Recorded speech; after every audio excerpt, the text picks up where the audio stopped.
consultant. Last 50 years is in United States, and today also he is so popular. He is above 80, and he guided from the Bill Gates to various such world corporate leaders in India also, abroad also.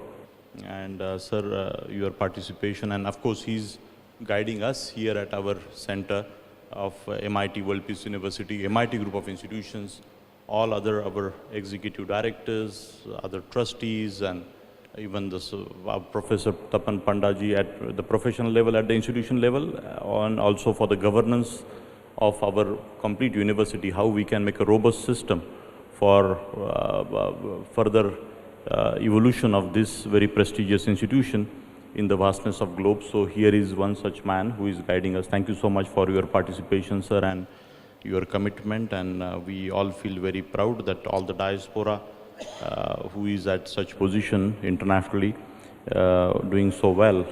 And of course Ashok Joshi ji, sir, thank you so much. You basically long back introduced Ram Charan Sahab. You yourself, you are a family and a friend for our beloved founder Dr. Karad, and of course Shri Sharad Chandra Darade Patil ji, who is again another your dear friend from young age, a very respected entrepreneur, I must say, and so many patents and other achievements you all are aware. Many professors, last 3, 4, 5 years he has interacted couple of occasions. तुमचंही मनापासून मी इथं स्वागत करतो Ashok Joshi sir. Dr. Chitnis, our Vice Chancellor. I am very happy that today we have Shri Sanjay Kamtekar ji, another corporate leader.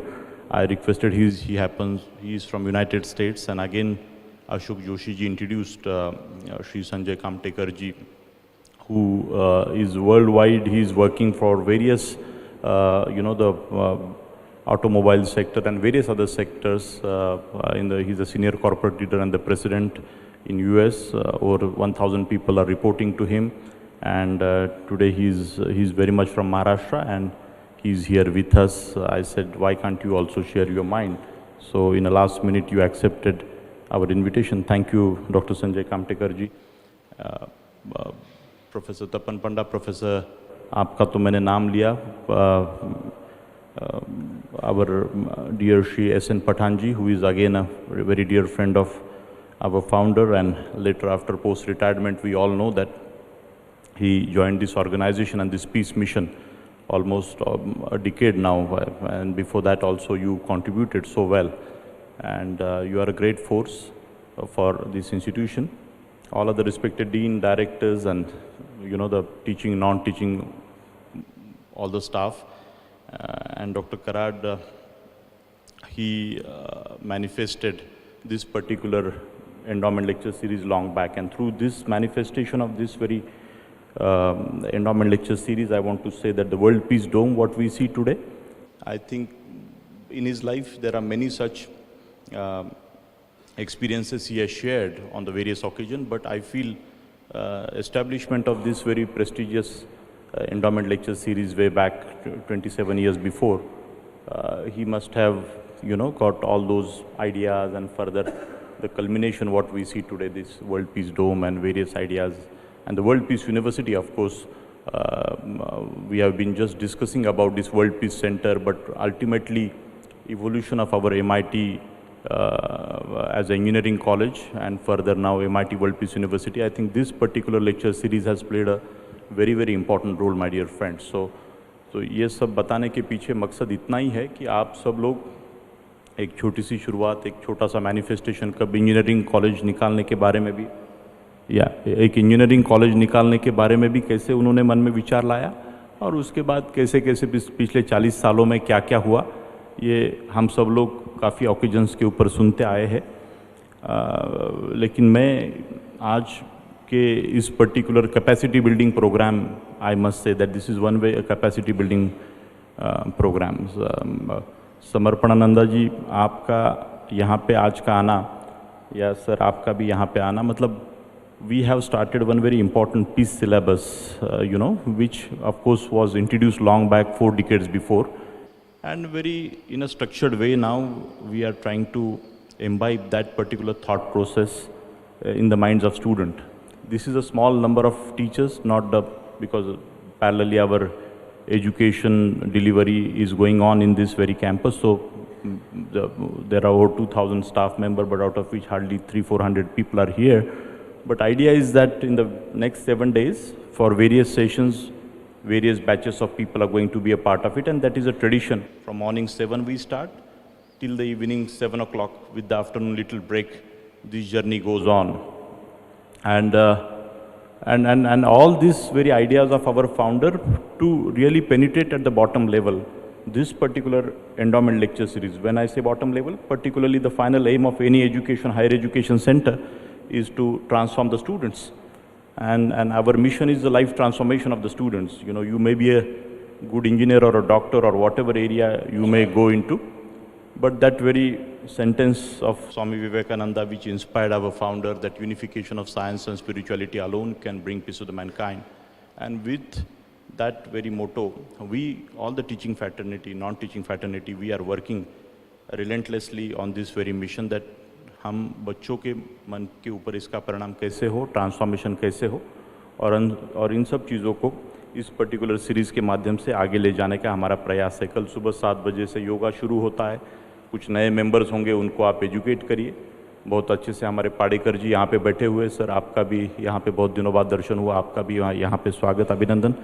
और मैं इस particular programme की तरफ कोई एक सेरेमोनियल प्रोग्राम की तरह नहीं देखता, और शायद आप भी इसकी तरफ सेरेमोनियल प्रोग्राम की तरह नहीं देखते। शायद गेस्ट जो आए हैं उनकी भूमिका से हो सकता है ये एक फॉर्मल प्रोग्राम आज यहाँ, बट ये हमारे लिए एक ह्यूमन रिसोर्स डेवलपमेंट का प्रोग्राम कहिए, कैपेसिटी डेवलपमेंट का प्रोग्राम, जो सपना, जो सीड थॉट हमारे फाउंडर सर ने विचार में लाया, उसको आपके माध्यम से मैं अपेक्षा करता हूँ कि हर बच्चे के माइंड में, आपके टीचर्स, आपके फेलो कलीग्स को हम इंस्पायर करके, विजिटिंग फैकल्टी के लोग, बाकी सब लोग, 18-20 हज़ार बच्चे अभी इस पर्टिकुलर कैंपस में पढ़ रहे हैं, तो ये पूरा विचार वो बॉटम पिरामिड तक हम कैसे हम लेके जा सकते हैं, उसके लिए मुझे लगता है ये एक कैटलिस्ट की तरह ये पर्टिकुलर एंडोमेंट लेक्चर सीरीज़ हमारे सबके लिए काम आएगी। मैं फिर से एक बार आपका सबका स्वागत करके मेरे 2 शब्द ख़त्म करता हूँ। थैंक यू रामचरण साहब, समर्पणानंदा जी, स्वामी जी, आपका भी यहाँ पे स्वागत, अशोक जोशी साहब एंड संजय कामटेकर जी, नमस्कार, thank you. Thank you so much. A huge round of applause for our beloved Executive President, Shri Rahul V. Karad. Thank you. Absolutely. अगर इजाज़त हो और मैं मराठी में कहना चाहूँ तो it's not a formal program. अगर मराठी में सब लोग अगर फॅकल्टी समजते तो वो कहेंगे ही एक सगळ्यांसाठी आनंदाची पर्वणीच असते. 24 नोव्हेंबर ते 30 नोव्हेंबर ही सर्वांसाठी सकाळपासून सायंकाळपर्यंत एक आनंदाची पर्वणीच असते. और उसमें physical food, mental food, emotional food, psychological food, spiritual food, सभी प्रकार के फूड से हमारी तंदुरुस्ती का ख्याल रखा जाता है. So yes, thank you so much. And so before we invite our next speaker today, आपको शायद पता होगा कि 1970 के दशक में Maharishi Mahesh Yogi he revolutionize the whole world with the introduction of the meditation called as transcendental meditation. So our next speaker, Swami Ashutosh Ji or Straubel Ji, he is a former disciple of Maharishi Mahesh Yogi Ji, but to know more about him, I'll request technical team to play a short film on the life and journey of Ashutosh Ji.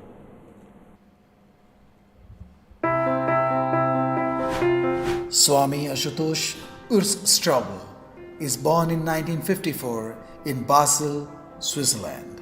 He received diploma in analytical chemistry in 1973 in Basel, but his deep focus was yoga and Indian philosophy. At the age of 10, yoga practice has become a fixed part of his daily routine. After several years, in 1970, transcendental meditation was discovered. He left everything and went to Maharishi in December 1973. Under Maharishi's guidance, he received training in many fields, did research in EEG, worked on different research projects at Maharishi European Research University, and became a teacher of transcendental meditation and started teaching many courses to thousands of people. He came to India for the first time in November 1980 to participate in the Vedic Science course held by Maharishi in the Indian Express building at New Delhi. In October 1981, he became a founding member of Maharishi's Sahasra Shirsha Purusha. Then he did research and training under Rajvede, Vasudev Mulch and Dvivedi in Rasa Shastra for several years. After that, he did and practiced long meditations and studies in Ved and Upanishads, etc. for several years at the Maharishi Vedic University in Holland. Since 1996 January, he has lived in India full-time, and since 2011 he became citizen of India. Currently, he is running a Vedic ashram in Kausani, Uttaranchal with the goal to create a Vedic atmosphere in the home of the Veda, the Himalaya. Presently, 40 students are studying Ved in the Annamaya ashram. We warmly welcome Swami Ashutosh Urs Strobel. Thank you so much. So please help me welcome spiritual guru Swami Ashutosh Ji, founder Annamaya Vedic Ashram, Uttarakhand.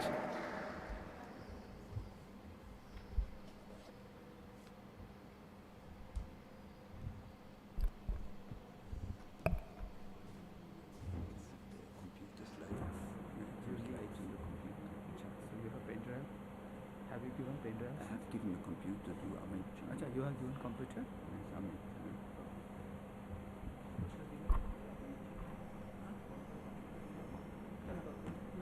I'll arrange. Jai Gurudev. Thank you for this heartening introduction. I must confess that today I felt like coming home. It was for me again the first time that I felt like being with Maharishi in a big assembly, like we used to have in the 70s and in the 80s when I lived with Maharishi together for 30 years. Ever so often we had these beautiful celebrations and gatherings and conferences. And after being now alone with my 40, 50 students, coming back here felt like coming back to the family of Maharishi, where we had this same feeling I had today, lighting the light together with our founding Professor Kare. So that was really very impressive. Now, as I was introduced, Password, there is a password.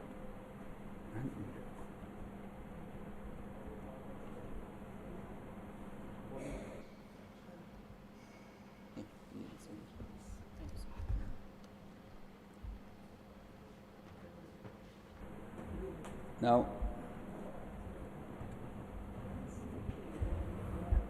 when I was asked to come here, and I heard the name is a university with the name of World Peace, I had no idea that it actually so much establishment is going on such a grand scale. I was very impressed the whole morning. I have seen all the activities going on here, and I'm still trying to digest it. So, really, really very impressive. Now, yes, Maharishi has always taught his meditation with four selling points, out of which three are very easy to understand, which is mental potential and health and social behavior.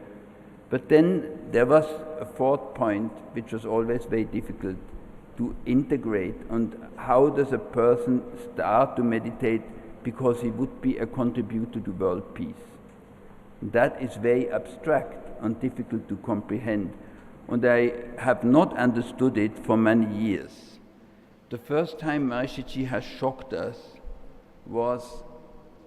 it shocked me at least, when in 1979, you always must remember when USSR has attacked Afghanistan, Maharishi called us all to the hall and said, we have done a big mistake. We have forgotten to do the puja to Kartikeya. I said, what has an invasion of a USSR army to do with the puja of Kartikeya? This was slightly far above my head, but 1 year later I understood it. Maharishi gave a lecture in the Indian Express building where he explained this whole connection. But before I'm revealing that secret which lightened my mind up, I want to show you a little bit the research on which basis this whole principle is, that by having prayers like we have here, or by having meditation, or by having yogic flying, or by having all this spiritual, religious activity actually can bring world peace. And it has taken me many years to understand, and usually this presentation is 2 hours long, but I think in a country of Shree Tukaram, who has blended in his life the Adidevic with the Adhyatmic, with the Adibhautic, so in such a demonstrative way like no saint I know other than him, I think you will all understand it in 15 minutes. So you have seen that picture before of the holy tradition. There is Vashishta. Teaching of Vashishta is one source of that knowledge. He teaches to Lord Rama how to rule a kingdom so that there are no problems. Next slide. So in that, next slide. Back. Yeah, okay, field of he explains to Lord Rama, one slide back. He explains to Lord Rama that you have 5% of the population of your nation doing meditation. That will be enough to keep the nation free of problems, and everything will be healthy and no attacks and no crime, etc. Then he explains, and you can see there, the effect will not by verbal communication, but through primarily a physical effect on the body mediated directly by consciousness. Now this word consciousness, we have in English only one word. Like in Hindi you have only one word for snow, by the Eskimos they have 20. Now the same way in the Vedic tradition there are many words. In the Yoga Vasishtha there are 33 words for consciousness. They have all different shades, which show that the people who experience finer levels of consciousness, they have different degrees. Now the consciousness which is referring here must be what is described in the Mimamsa Sutras, the Kriya Shakti level of consciousness. Now the regular, and he also explains to Sri Ram, it's very important that the people are regularly. Otherwise, if they are not regularly, it will fall back and you will have problems. Next slide.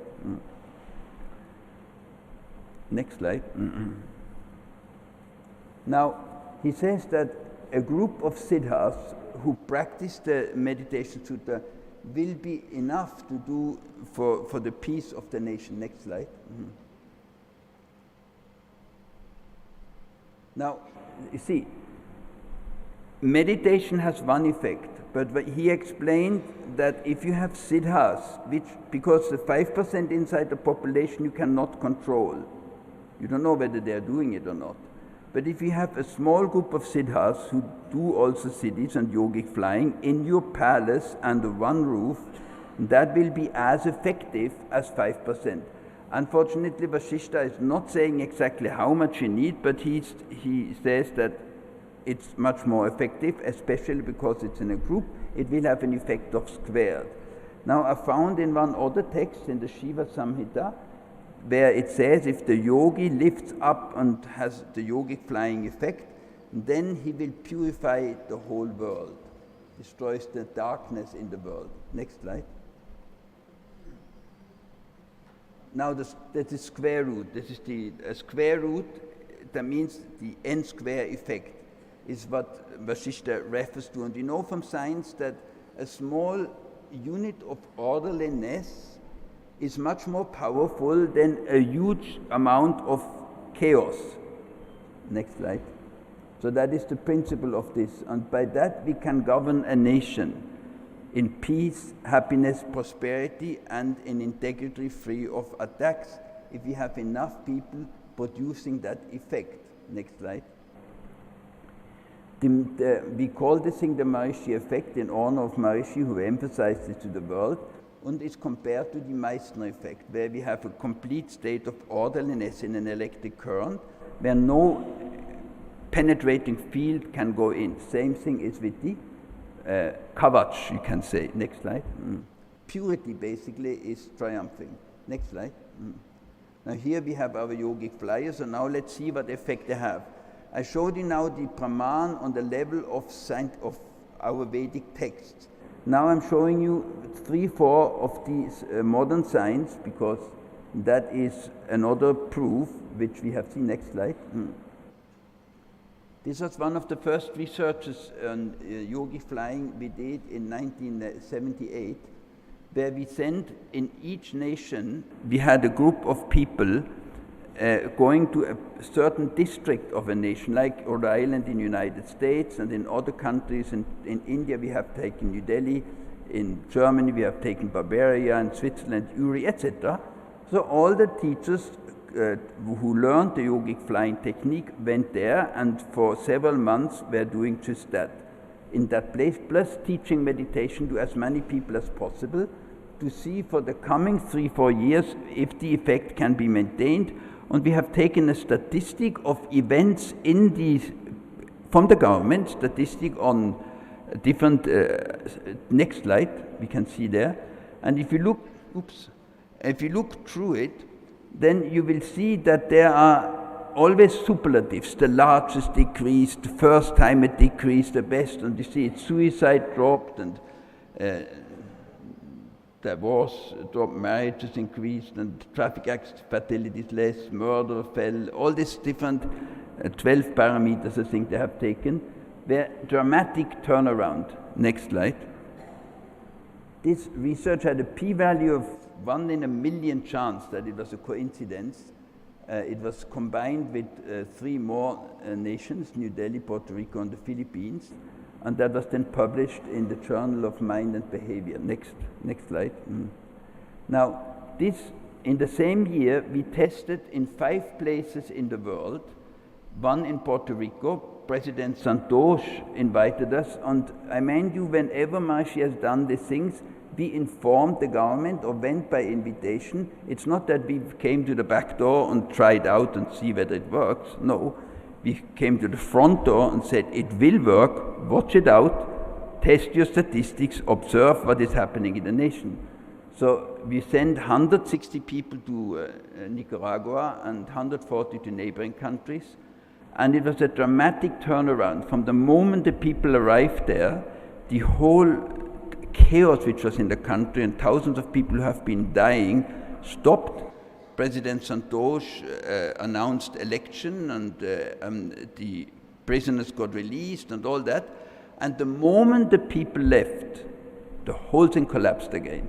Now, if you see in the African nations, Zambia and Zimbabwe, there we had also 16 people died average daily. The moment our people came, there were 56 people coming to Zambia. It stopped, it fell down to 3 people a day in the average. And when they left again, it went back to 16. It was just mind-blowing. And in the neighboring state of Zambia, in Lusaka, when our people arrived, 40 of them, the bombing of the city stopped. And then the government asked us to stay back so they can have peaceful elections, so we did. And after they left, again, it exploded. Same as in Iran. In Iran, Maharishi sent 200 people, and everything became quiet, and it was a very critical situation. It was the transition from the Shah to Khomeini. And then the Shah, the government did not extend the visas of our people. And Maharishi, I was sitting with him and he said, I feel cornered. I have the solution, but we cannot continue. And he was a little bit upset, and he instructed the people to leave immediately together in one charter flight. The plane has taken off, not even 1 hour, and the hotel burned down, and it was a complete chaos in the country. In the group next in Lebanon, there were, keep that slide. In Lebanon, there were 400 people in Israel, and in Syria about 120 people, and in Cyprus also, and that has put Lebanon for the entire duration of 3 months at peace. Lebanon had a very drastic civil war going on during those days. The moment these courses were over, the people left again. It was the biggest onslaught again in Beirut. And the group over there in Thailand, because there was a war building up between Cambodia and Vietnam, backed by USSR and USA, respectively. And that was very dangerous, and it was about to spill over to Thailand. 260 people went to Thailand and just did yogic flying there, and the whole thing stopped. Next slide. Now we can see this. Next slide. We can see in the statistics here, this was done by the Conflict and Peace Data Bank. When our people were there, this was the improvement according to that database. Next slide. And if you see it over 10 years, whenever we had conferences with big groups, which you just see in the next slide, we had this change. Now, Maharishi was convinced that we need a big group because he knew that the problem of all problems is always coming from the United States. So he needed a big group there to make US pure, and the square root out of 1% of the US population with 1,600 people. Next slide. So we have also a nice golden dome, not as high as here, but so there were 2 domes, one for the lady and one for the man, and they every day did the meditation together, and it had a huge, next slide, it had a huge effect on the life quality of the United States. Next slide. That is one of my favorite researchers, not because I'm a chemist by profession, but the thing is that what we did is we tested the level of happiness in the public of the city of Fairfield of people which are not practicing meditation. They are just under the influence of that effect. You see, the effect is interestingly in the Yoga Sutras. There is a sutta which says, Ahimsa Pratishtanyam Tatsanidau Vairatyagya. So Tatsanidau means in the vicinity. Now, Ahimsa Pratishtanyam does not mean not killing mosquitoes. It's not on that level. Ahimsa Pratishtanyam is on that level where we are completely in tune with all the laws of nature and not violating any laws of nature on that most refined level of consciousness. That means Ahimsa Pratishtanyam. Being established in that level, all crime in the vicinity. Tatsanidau means in the vicinity. Now this is the strange thing, but we will understand shortly why it is like that. So that is that what we have seen. Now these people, we asked their urine sample to test in the serotonin level by measuring the 5-hydroxyethyl amino acid, but we saw that during the time the group was less in the vacation time when the students went home, where there were less than 1,600 people, the serotonin level dropped by 400%. So it is just amazing. They had no idea why we measured them on top of it. Next slide. Now this is the research which blew everybody's mind. What we wanted to see is what is the effect on Lebanon if 200 people come and meditate and do yogic flying together in a hotel in Jerusalem West. Now, unfortunately for Lebanon, but fortunately for scientific research, there were no 200 people coming for these 2 months, October and September, and we had a fluctuation from 82 to 234, and as you can see, the life quality fluctuated with the amount of people. When our people were many, the life quality was nice. When our people went down, the life quality went down. Next slide. And we see, next slide. And we see the intensity scale of the war was exactly opposite. Whenever our people were many, that is the dotted line, then the war intensity was down, and when our people were less, then the war intensity was up. Now, we thought we have to show this to the world. What is the use of scientific research without showing it to the world? So we went to the Yale University. There's a journal for conflict resolution, to Dr. Rosset, and when he saw this, he looked at our scientists and asked, "Are you out of your mind?" Because he could not understand, and that was a problem which many people have, how in the world is this working? Where is the connection? What is actually happening? If we turn off on the light, we know there's somewhere a switch. Who does that? It's not any magic. Now, we know because there's a cable between the switch and the light. But where is the cable? What is the connection between a group doing something in a hotel, God knows what, with the reduction of war intensity or the improvement of the quality of life? Now, Dr. Rousset was not ready to publish it without further examination, and he asked his advisors what to do. Three didn't even want to get bothered about it, but one said, teach them a lesson. They should go and make a research and correlate it with weather conditions or festivals and stuff like this. And we said, okay, but send one person from your team to do that with us. There was no correlation found. The only thing which was correlated was the activity of the yogic flyers in a hotel which was about 150 kilometers away from Beirut. Next slide. Next slide. Now, next slide that we have already covered. He was then, Dr. Rousset eventually published it, but he made a remark saying that he was very astonished about it, and he kind of an editorial. Next slide. Now, we all knew in the 70s and in the 60s and 70s the problem of China, so Maharishi decided to make an air conditioning effect on China, and he had groups all around China in all the different countries like Nepal, in Laos, in Thailand, in Hong Kong, in Japan, in Korea. Next slide. And we know what eventually happened in China, the communist system. Next slide. Oh, this is a picture. Maharishi himself went in 1974 teaching 27,000 Nepalese. Next slide. So then Maharishi decided we have to have an effect, a global effect, because he was very much concerned about the Cold War and the possibility of Third World War, which he stopped single-handedly several times with all these groups.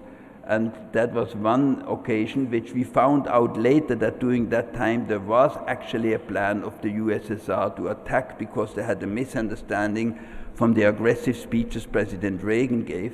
That was in the early 80s when President Reagan just was the President of the United States. These were 7,000 people assembled there in Fairfield. Next slide. And that's what we see, what happened during those days. We see again the p-values are amazing. It is amazingly significant. Next slide. And the effect of 7 assemblies we can see is huge.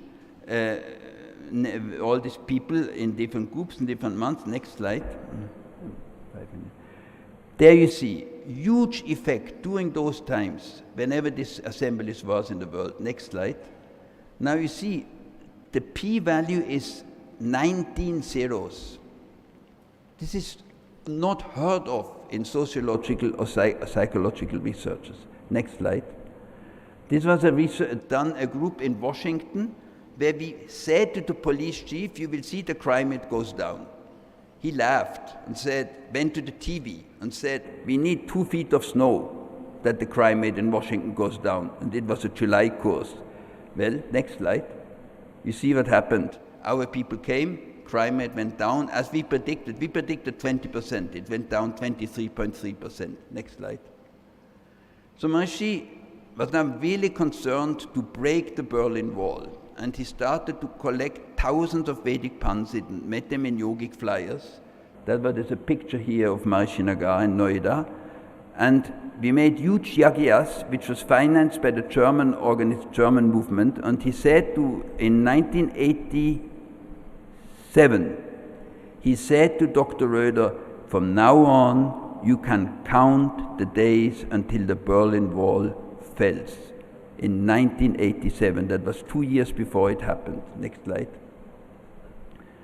That was always Maharishi's thing. Yagyas and yogic flying in big groups, that will have the effect for the world. Next slide. And that brought then in 1919 the end of the Cold War and the fall of the wall. Next slide. Now that was a project we did with a whole nation in Africa, in what is it? Mozambique. Next slide, and we see Mozambique was a complete turnaround from 13 years of civil war. The president finally decided to initiate 16,000 soldiers into TM, and New York Times, 3 months after that event, headline, Mozambique, an African success story. It completely turned around. Here comes the president to Holland to thank Maharishi for this whole thing. And up to today, now he's not president anymore, but he is still speaking and promoting. Next slide. Same thing in Cambodia. Next slide. Ecuador. Next slide. In the Colombia, President Santos, when he got the Nobel Prize for Peace in 2016, he said it's all because of the activities of TM in his country, due to this Christian priest, Father Meja, who initiates all the street children which are in drugs and street crime. He collects them and teaches them, and that has completely transformed the country. Next slide. Now I just want to explain you how it actually works. That is now the secret. In 1980, on the stage, there was Dr. B.D. Triguna, who was the most famous Vaidya at that time of the country, and he explained to us, and there was Maharishi on the stage also, he said, when we eat food, then we transform it into the 7 dhatus, Rasa, Rakta, Mamsa, Meda, Asti, Macha, Shukra. Finer than Shukra is Ojas, and finer than Ojas is Soma. Now, then Dr. Keith Wallace, he asked, but how can we measure it? Is this something seen? And then Maharishi started to speak. And that cleared everything. And that's what I said at the beginning, in a country where Saint Tukaram was so prevalent, who has demonstrated the fusion of the Adidevic with the Adibhautic. All these things we cannot understand without introducing the Adidevic. That means Maharishi explained the somras which we produce in our meditation, that flows to the devas, and they get strengthened. He said the reason why the world is in such a chaos is because there is not enough production of soma. What Maharishi basically did his whole life, he was like a CEO running from one unit of soma factory around the world, where he had a few hundred people here and a few thousand people there, to make sure they produce enough soma so that devata level is strengthened. And that's how world peace is getting established. Next slide. Next slide. This is what I found in the 9th mandala of the Rig Veda. Very beautifully explained directly. It says, Soma, Lord of 4 regions, sprinkle of benefits, flow from Archika, effused by a truth-speaking, truthful man with faith and devotion, flow into for Indra. Satyena Shradhaya Tapasya. This is the state one has to be inward. By that we fuse the soma and the devas get strengthened, and that will eventually transform the world. Thank you. Jai Gurudev.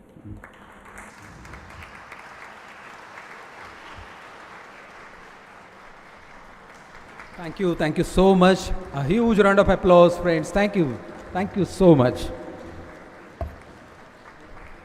A standing ovation and a huge round of applause.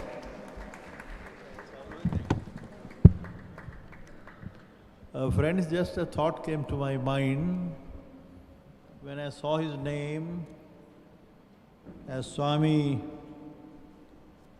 Ashutosh Strobel ji, but today an Indian citizen, addressing on yoga, meditation, and the fire of knowledge divine. Can you let him come here? Can you come on this side? I just reminded of the Udupi Swamiji, Jnana Brahma Rushi aisi padvi hai. I felt that how passionate he is. From the bottom of heart, he has been speaking each and every word, trying to make the Indian people mostly to understand which country they belong to, what essence and philosophy their world religion has, what is the meaning of Vedas and Upanishads, and speaking to the end of the consciousness and reality. When this institution is trying to work on MIT School of Consciousness and Reality to make ourselves understand what is the essence and philosophy of all world religions. So I'm grateful to you. Once again, give me a big applause. I'm grateful. Let's join hands. Okay. Thank you. Thank you. Thank you so much. Thank you so much.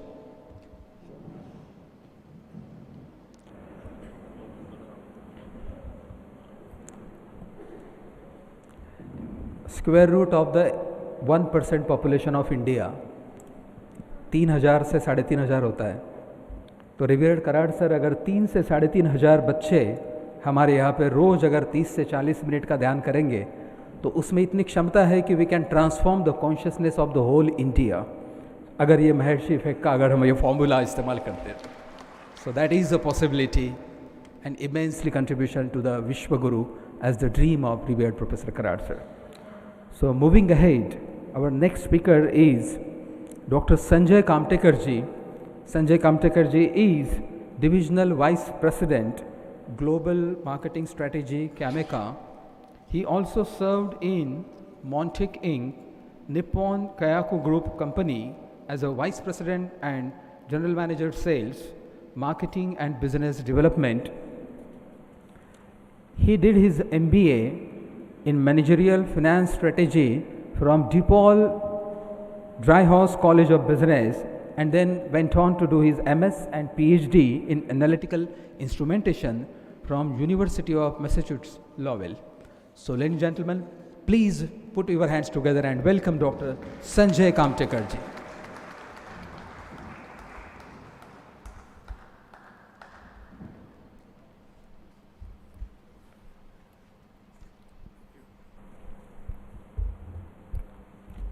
So, good evening, everybody. I'm kind of odd man out here, I think, but I'm in a big company here. I'm a person of science and scientific inquiry. My work last 35 years is into business of scientific technology. And I met many scientists over the years. So today's topic kind of, science and spirituality. Luckily, being born in India, I feel that I'm lucky because by subconsciously we get this training about spirituality, Santavani, because of our cultural heritage. And I strongly believe, we do not, things never happen by chance. There is always an order, a bigger order. I met Professor Karad 7-8 years back when he was visiting Salt Lake City, and thanks to my mentor Dr. Joshi, So because of him I attended that function. Because I travel over the years for my work, but I attended that function in the Indian Culture Center, and I had a chance, opportunity to briefly talk to him. Professor Karad may not be remembering that it was a 5 minutes exchange, but his face lit up when he said, I have a background in physics. And he said, oh, so you understand what I'm talking about. And that's correct. As far as in simple language, the way I define, what science does, it tells us how things works, but it cannot explain why things works. And that's where the spirituality comes into the picture, right? This is the power of subconscious mind. We take scientific inquiry, we use our logic, we go through that, we design different experiments. So we push our logic to get our answers to the hilt. But even in that scientific realm, that creativity part, that subconscious plays enormous role, which we overlook many times. And we're seeing, there are examples like, elucidation of benzene ring or even DNA structure. Those scientists, they got that insight, when we're there, kind of dreaming or in a sleep. So basically their subconscious mind was awake. I'm not going to talk here. I just wanted to say why science people try to exclude and spirituality, these are not mutually exclusive words. It goes hand in hand. In the words of physicist Max Planck, once he wrote, "Science cannot be solved, the ultimate mystery of nature. That is because in the last analysis, we ourselves are the part of nature and therefore part of the mystery that we are trying to solve." So spiritual masters through the ages have devised methods, different those of science, for investigating this great mystery by immersing themselves and making us silence, stillness, solitude an example. So the conclusion is clear. Science and spirituality belongs to each other, and science alone cannot give anyone the full picture. Tapping into our own heritage, religious ideas and discourse, even if we apply these principles of science of inquiry, I feel from Sant Dnyaneshwara, Sant Tukaram, Eknathji, and as recent as Swami Vivekananda, these are the spiritual scientists. They taught us how to probe our subconscious mind. And I think we all know, last 30, 40 years, people started accepting that, considering, yes, science made our physical life better, but to handle the stresses, I think we need the spirituality. Over the years, after attending same conference over the years again and again, one of the scientists, one of the physicists asked me, "Sanjay, can you tell me in 1 or 2 lines what India gave? We gave Western culture, or Western world gave science and made life beautiful." I say, "Yes, you are right, but we gave scientific inquiry into a subconscious mind. We provided those methods for thousands of years." I think you guys are lucky. You are part of this institution.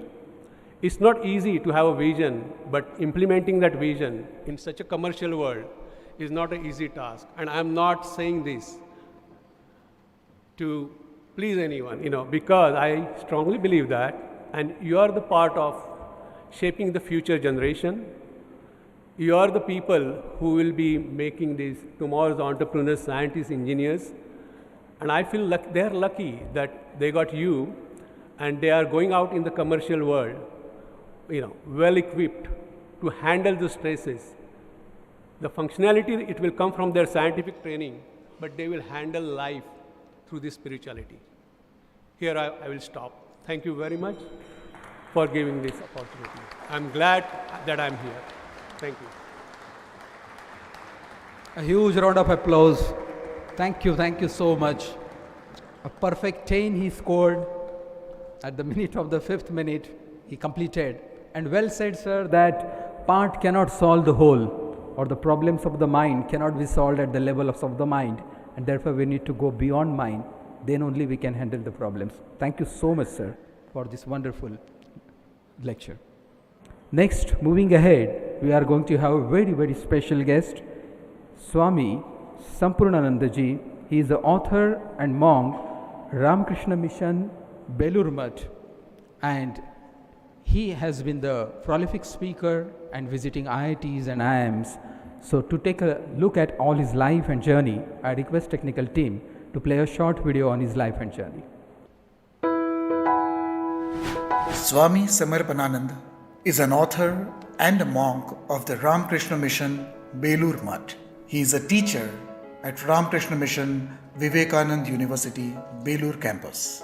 He has been a guest lecturer at the IITs and IIMs.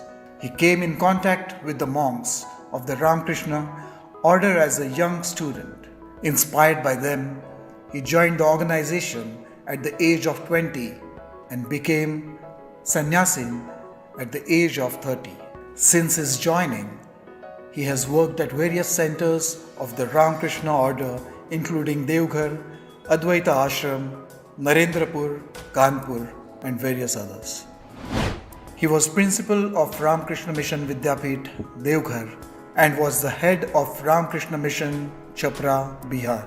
Presently, he teaches ancient and modern scriptures at Ramakrishna Mission, Vivekananda Educational and Research Institute. His work experience ranges from teaching to management through a lot of other responsibilities. He writes regularly for newspapers and journals like Prabuddha Bharata and Vedanta Kesari. He is well known as an author and a speaker.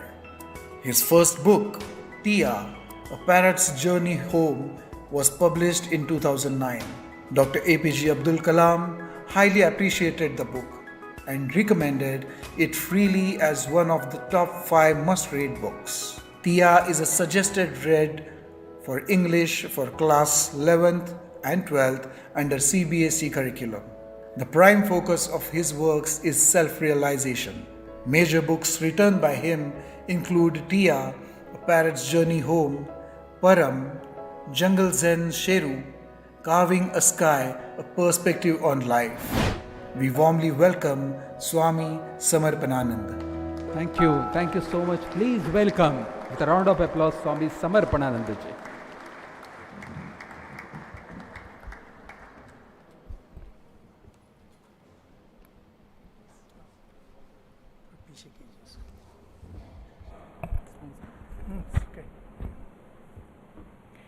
ॐ सहनाववतु सहनो भुनक्तु सह वीर्यं करवावहै तेजस्विनावधीतमस्तु मा विद्विषावहै ॐ शान्ति शान्ति शान्तिः हरि ॐ. Well, dear Vishwanath Karad ji, and all the dignitaries present here on the dais. That includes Dr. Ashok Joshi, Swami Ashutosh ji, and Dr. Sanjay Kamitkar, and Professor Ram Charan ji, Professor Dr. R.M. Chitnis. Above all, my dear audience who have been listening to these talks patiently and who will be listening to the talks patiently for maybe the next 1 hour or so. Now, before I begin, I must say that I have tremendous respect for Pune, and somehow I was deeply attracted to Pune since my childhood, partly because of Bal Gangadhar Tilak ji and Gandhi ji, with whom Yerawada jail, I hope it is still there, it's connected inextricably. And then when I grew up, came to know about Bhandarkar Oriental Institute. And first time I came to Pune was in 2008. Symbiosis Institute had invited me, and then I requested my center here at Ramakrishna Math Pune to take me there. I just wanted to pay my respects. Now, a fourth thing has been added, and that is Dr. Karad. So, amazing personality. I didn't know about him. And I must say, sorry, volume is too high. I'm sorry that surprising that I didn't know about him, because actually I don't interact much with the outside world. And the more I come to know about him, more surprised I am, and he is a really great wonder, particularly because for the last 42 years, I'm a monk with the Ramakrishna Mission. Before that, 10 years. That means practically since I was 9 years old, I am connected with the Ramakrishna Mission and with Swami Vivekananda.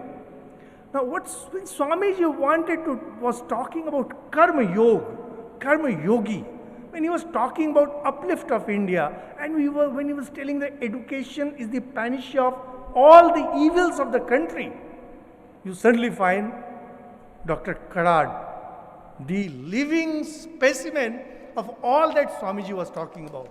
Believe me, I am speaking from heart. I am extremely infamous for being extremely politically incorrect. I am not a person who talks political correct statements. And when I am saying Dr. Karad is a great man, he is a great man. Give a big hand. Indeed. Yesterday I went to visit the other center. I don't know the place where we have the largest dome. I was so surprised. My God, what a great institute. Just food and technology, that institute. Such a huge thing. I didn't have any idea about this. And well, I missed it. Now, when I was invited to talk for this 27th Sant Dnyaneshwara and Sant Tukaram Endowment lecture, so I really didn't know much about it, but I definitely felt privileged. Then my head, Srimad Swami Atma Priyanji, who himself used to be a scientist and now is a monk, is pro-chancellor of our university. So he started speaking highly of Dr. Karad, and then, well, that's how I got the enthusiasm and I agreed in a hurry. Now, I was asked to talk about scriptures, how scriptures give you life. Well, let me give you a very simple example, which I picked up from Dr. Sanjay Kamitkarji, when he was talking about how and why. Oh my God, 5 minutes already over. So, Swami Vivekananda, when he went to the West, he had an interaction with Robert Ingersoll, who was a crass materialist. While talking to Swami Vivekananda, he had said, look, we are sure of this life. We don't know what lies beyond. So why talk about something? And then he pointed at an orange and said, here is this orange. I know I have to take the juice of it. That's what I'm sure of. Why worry about anything else? Swami Vivekananda instantly said, well, being an Oriental, my choice of fruit is different. It's mango. I know I am in no hurry. I want to drink every drop of it. Every drop of it. Sorry, volume थोड़ा कम करना. इसके बिना भी हो जाएगा. See, it's a wrong notion. People have absolutely wrong idea about India that we don't enjoy life. Just that we want to enjoy every drop of it, every pint of it, we don't want to let go of anything, and we are in no hurry. A man in hurry never enjoys life. You people, because of technology, because of the new developments, because of the cyber developments, you are always in a hurry. How can you enjoy food? Food has become fast food. How can you enjoy food? Everything is blip and click. You marry on blip and click. You divorce on blip and click. You take a job in blip and click. You give up the job, blip and click. Are you enjoying life? Is this life? No. And that is what our sages had said. No. This is not everything. There is more to life than what meets the eyes. And that's how, when we look back, maybe 8,000 years, 10,000 years ago, on the banks of Indus, which now lies with Pakistan, there was this great civilization. You can call it by any name. We simply call it Aryans. And there were some great ones who went into silence, as Sir was talking about silence. They went into silence, and as they went into silence, layers of truth started getting unraveled before them. For example, those of you who might have tried your hands at poetry would know that poetry is not a product of words. Poetry is a product of silence. And when silence becomes deeper, it becomes meditation. And as you go deeper into meditation, it becomes samadhi. It's only during meditation, it's only during samadhi that you come face to face with truth related to creator and creation. If you really want to know what creation is about, if you want to know who is creator, how did he create the world, what's the mystery behind creation, you will have to get into samadhi. And when they went, say tens of thousands of years ago, what exactly they realized and how they passed on. This story is Ved. Whatever these sages realized came to be known as Ved, which was later organized into 4 by Vyasa. Interestingly, the spiritual truths that they gave, this was not one-off. There were many sages, And the tradition continued. So we have Sant Dnyaneshwara, Sant Tukaram, and Maharashtra is the land of the saints. Different parts of the country might have produced different kinds of people, but when it comes to saints, it's Maharashtra. That's why there is a Maha before its name. The tradition continues. And in this tradition only, we had Swami Vivekananda who was talking about the truth of the Veda. And what was that truth? The most important thing, because we will not go into the details, most important is Ekam Sad Vipra Bahutha Vadanti. Truth is one. Sages call it by various names. It's not only about the gods, it's not only about different religions, it's about everything. There is only one truth, and that truth is God. And that God is called by various names. When we worship, we call them Ram, we call them Krishna, we call them Kali, we call them by various names. When we come down to lower level, we call them man, we call them woman, we call them child, we call them sick, we call them illiterate, we call them educated. Tvam Sri, Tvam Pumanasi, this is from Ved. Says, oh Lord, you are the female, you are the male, you are the child, you are the tottering old man. You alone have become everything. See, these truths, as I said, these are not poetry. They are not any sermon. These are fundamental truths. Applied in life and you can become blessed. How? Once you know that God alone is true and you are one with it. This is what Vedanta is. You might have heard of this term Vedanta. What is Vedanta? It's the essence of the Ved. What exactly Ved want to tell? They want to say that you are divine.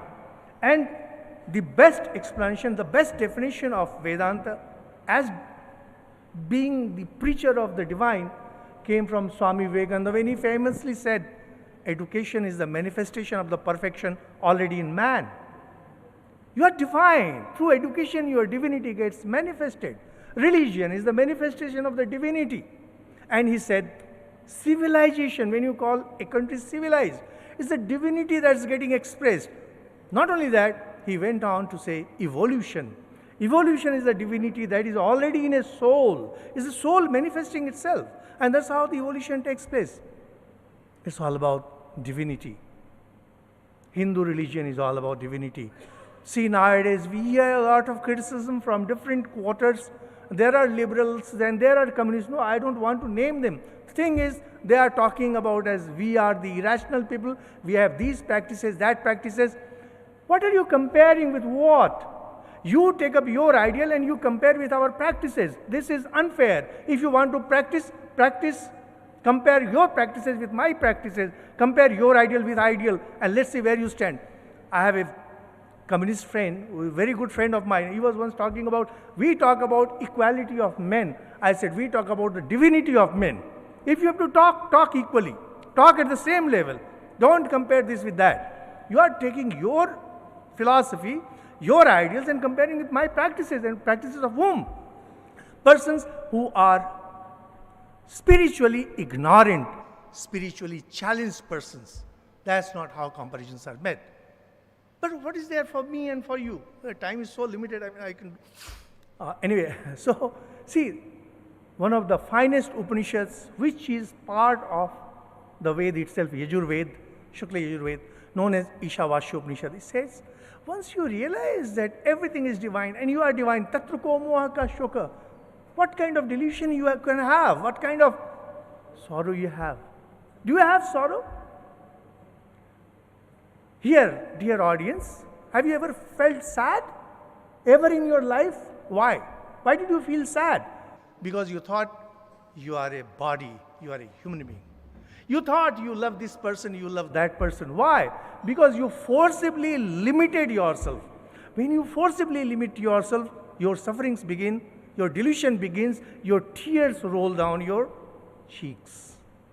You realize that you are divine, you realize that you are one with the whole. How can there be any suffering? Because there is no two. Who can terrify you? No one can terrify you. Who can educate you? No can, because all education is, every knowledge is within you, and it famously says, Aham Brahmasmi. I am Brahman. All knowledge is within you. You are not going to achieve anything after your death. Whatever you have to achieve, you will achieve here. It says, Yahav Tait Jita Sargo. See, this religion, this sect, this belief, that belief. Either they will say that there is nothing after death, or they will say, you will go to heaven after death. You go kill some people and die, and heaven, doors of the heaven are opened for you. No, Hindu religion doesn't talk in that way. Whatever mention is there of the heaven or whatever it is just figurative. It says, Yahav Jita Sargo. Whatever you want to attain, whatever you want to achieve, you have to do it here and now. Dear students, if anyone of in the audience, if we have students, please remember, you cannot leave anything for tomorrow. I love Mr. Karad because I find that he seems to be a man in a hurry. He's not a man in a hurry. He's a man who believes in here and now. Whatever has to be done here and now. Don't postpone it. Don't leave it for others. You do it. Take every responsibility, whatever is good, whatever is bad, on your own shoulders, because there is no one else other than you. No one else other than you. Well, in brief, this is what the life of the Hindus, according to scriptures, not only of the Hindus, of the whole world should be. That same Ishavasya Upanishad says very beautifully, Kasya Svidhanam. Why are you running after this? Why are you running after that? After all, who has ever gained wealth? It comes and goes. Be established in Tyaga, because God alone exists. It doesn't force any idea on you and says, if you don't want to believe it, if you cannot practice it, don't. But at least be a karma yogi. As I mentioned, Mr. Karad, he's doing a lot. Do. Serve others, because after all, they are you. It's not Hindu, Muslim, it's not India, Pakistan, they are them. Now, till they learn, you have to be careful, no doubt about it. You cannot, because you have not realized this truth, the fear of your annihilation is very much there. Now, we are not getting into that issue. The thing is, they are not your brothers. They are not your own. They are you. They are your reflection. Absolutely, there cannot be any kind of discrimination.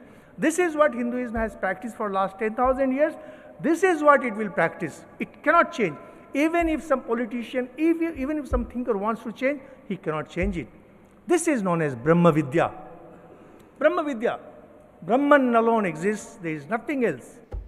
Stand on your feet. Be brave. Know that all power, all knowledge is within you, and move ahead. Dear audience, in that great tradition, like when I came here just before the inauguration, Mr. Karad lit a mashal and we all held it.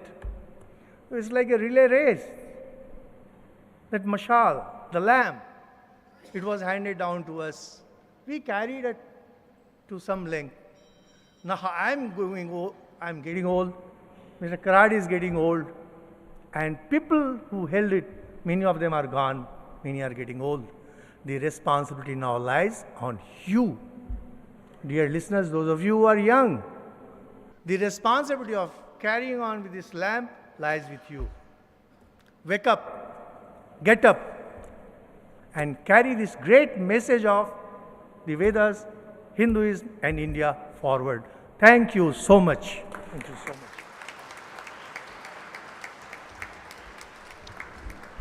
Standing ovation, a round of applause to Swami Sampurnanandaji, a huge round of applause. Such a huge inspiration, Swamiji. Arise, awake, and stop not till the goal is reached.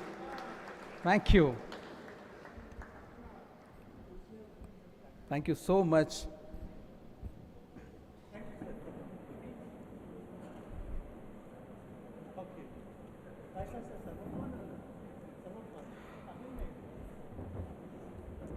With the persistent wish of our beloved Executive President, Shri Rahul V. Karad sir, next year a huge event is occurring in Mumbai, National Legislators Conference, To know about that, I would request Professor Parimal Maya Sudhakar to brief on NLC 2023.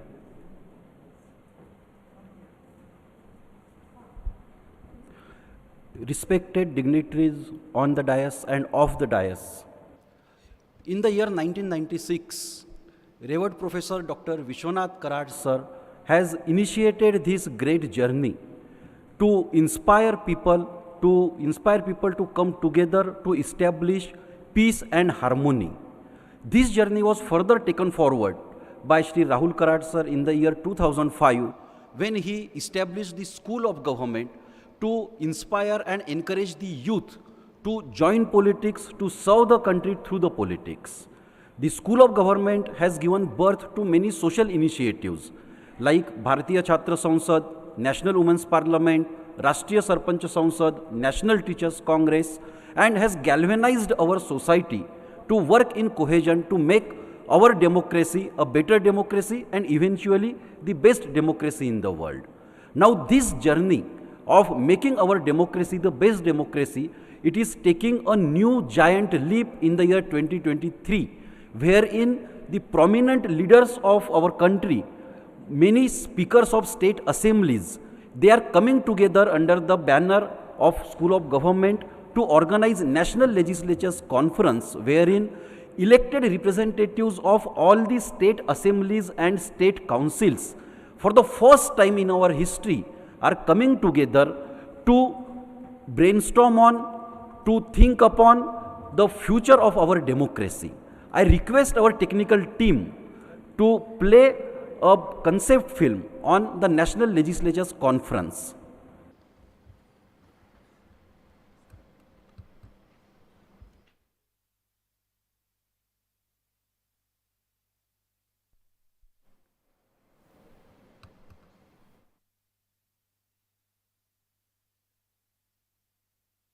Shivraj Patil ji, Manohar Joshi ji, Meera Kumar ji,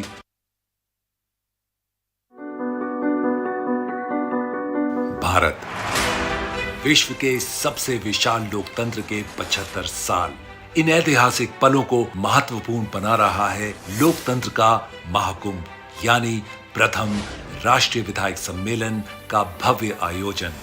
आदरणीय शिवराज पाटिल जी, मनोहर जोशी जी, मीरा कुमार जी और सुमित्रा महाजन जी के कुशल मार्गदर्शन में 50 से भी ज्यादा राष्ट्रीय और क्षेत्रीय राजनीतिक दलों की भागीदारी। भारत के राजनीतिक इतिहास में पहली बार एक गैर राजनीतिक मंच पर एकत्रित होंगे भारत के 28 राज्यों और 8 केंद्र शासित प्रदेशों के 4000 से भी ज्यादा निर्वाचित प्रतिनिधि।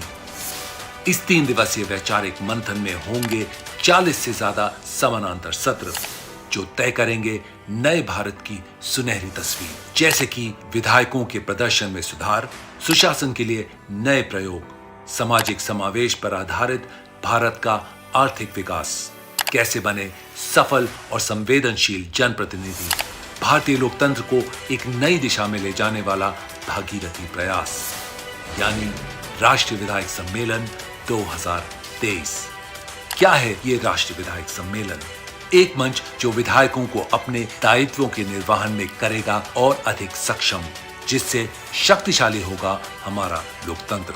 इस मंच पर होगी जनप्रतिनिधियों के समक्ष आने वाली चुनौतियों पर चर्चा, जातिवाद, सांप्रदायिकता, भ्रष्टाचार और अपराधीकरण जैसी ज्वलंत समस्याओं पर होगा विस्तृत विचार मंथन।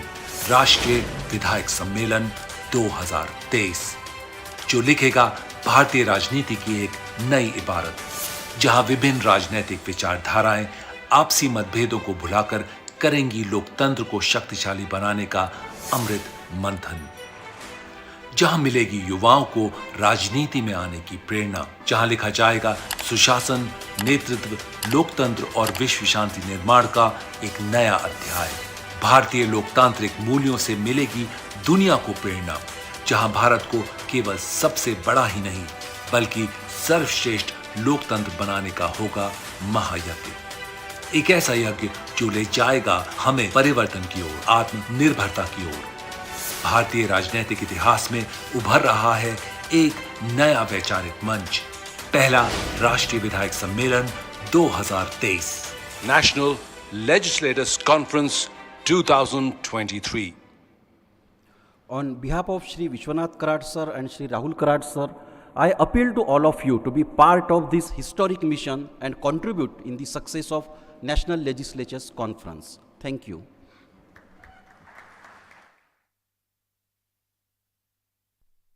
Thank you so much. A huge round of applause for this wonderful concept. The concept is so big. Thousands of legislators for the first time under one roof.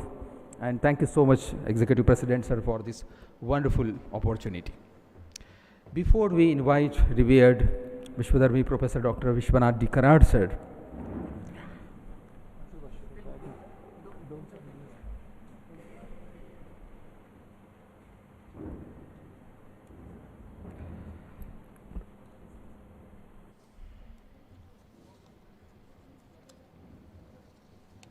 Professor Swamiji Samarpanananda ji said, Karma Yogi. Professor Dr. Vishwanath Karad sir, a tremendous Karma Yogi, even at the age of 81 plus, सुबह से लेके तो शाम तक, रात तक, just passionate about world peace, और उसी का जो एक crystallization है, वो हुआ है in the form of philosopher Sant Shree Dnyaneshwara, World Peace Prayer Hall, and World Peace Library. It is called as the largest dome in the world in terms of diameter of 160 feet and height of 263 feet. It's an architectural marvel. The whole concept, design, planning, architecture, execution, everything and anything just by the divine hands and minds of revered Vishwadharmi Professor Dr. Vishwanath D. Karad sir. जो उनका एक जुनून है कि भारत विश्वगुरु बनना चाहिए, अगर ये विश्वगुरु बनना है तो जो सबसे बड़ा मैसेज जाने वाला है वो इस वर्ल्ड पीस डोम के थ्रू ही जा सकता है. In fact the largest role contributor will be through this world peace dome. आइए देखते हैं इस आर्किटेक्चरल मार्वल का astonishing video so that we can understand the divine hands into the creation of this dome. Let's watch the world peace dome video.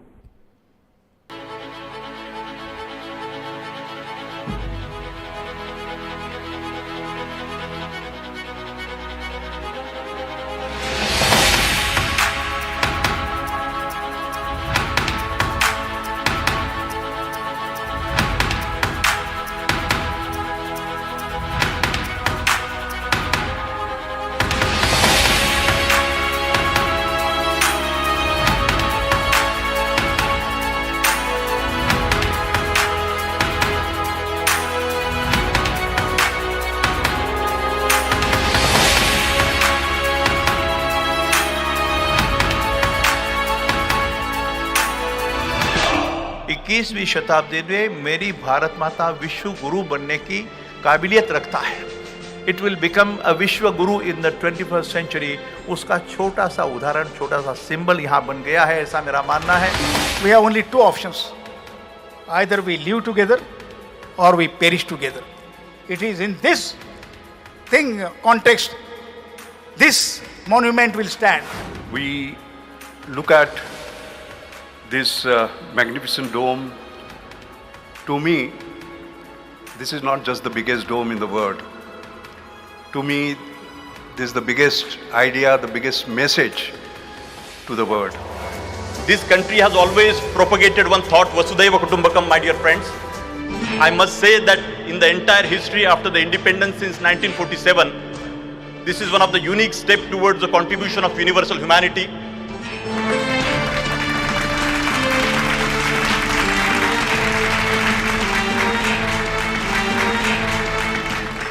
I appeal to the Vice President and Honorable Chief Minister to recognize this World Peace Dome as a structure of national and global importance and support to promote it in such a way that it evolves as one of the prominent tourism destinations of the world.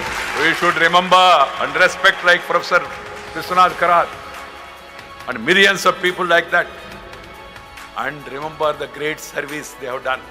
They should be remembered forever. That is also equally important for all of us.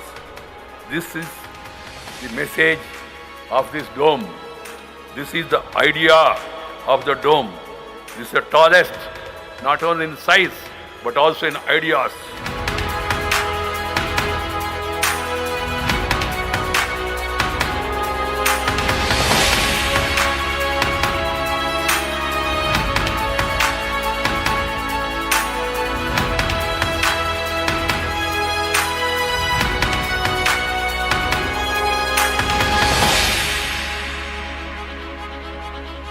Please put your hands together in welcoming the creator of the spiritually oriented scientific laboratory, UNESCO chairholder, revered Professor Dr. Vishwashanti Karad sir, founder and chief patron, MITES MIT Pune, and president, MIT World Peace University, and creator of the philosopher Sant Shree Dnyaneshwara, World Peace Prayer Hall, World Peace Library, world's biggest dome for the biggest message of peace. Please put your hands together with a thunderous applause.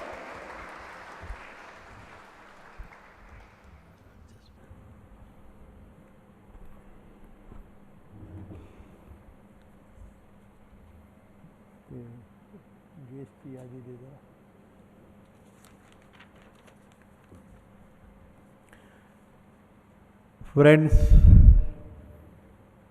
when I stand before you, especially on this unique occasion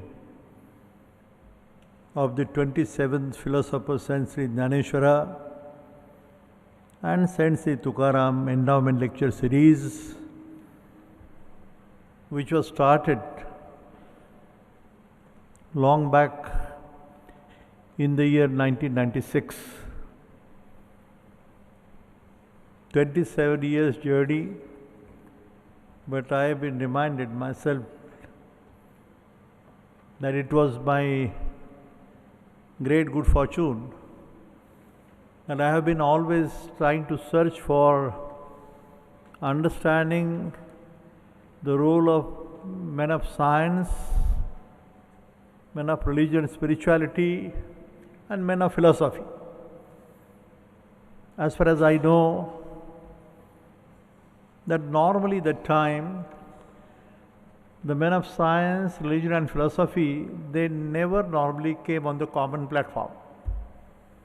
As if the great men of science and technology, the advanced technology of today, modern technology, they always felt that these saints and rishis and munis, the two great people are sitting here in the saffron color and white color. स्वामी समर्पणानंद जी, त्याग और समर्पण दोनों का जिसके जीवन में मिलन है, पूरा संयोग है, ऐसे यहाँ पे द ग्रेट स्वामी समर्पणानंद जी, मैं बोला त्याग और समर्पण की भाषा, and the other gentleman about whom I was very carefully trying to listen the words of wisdom both of them spoke.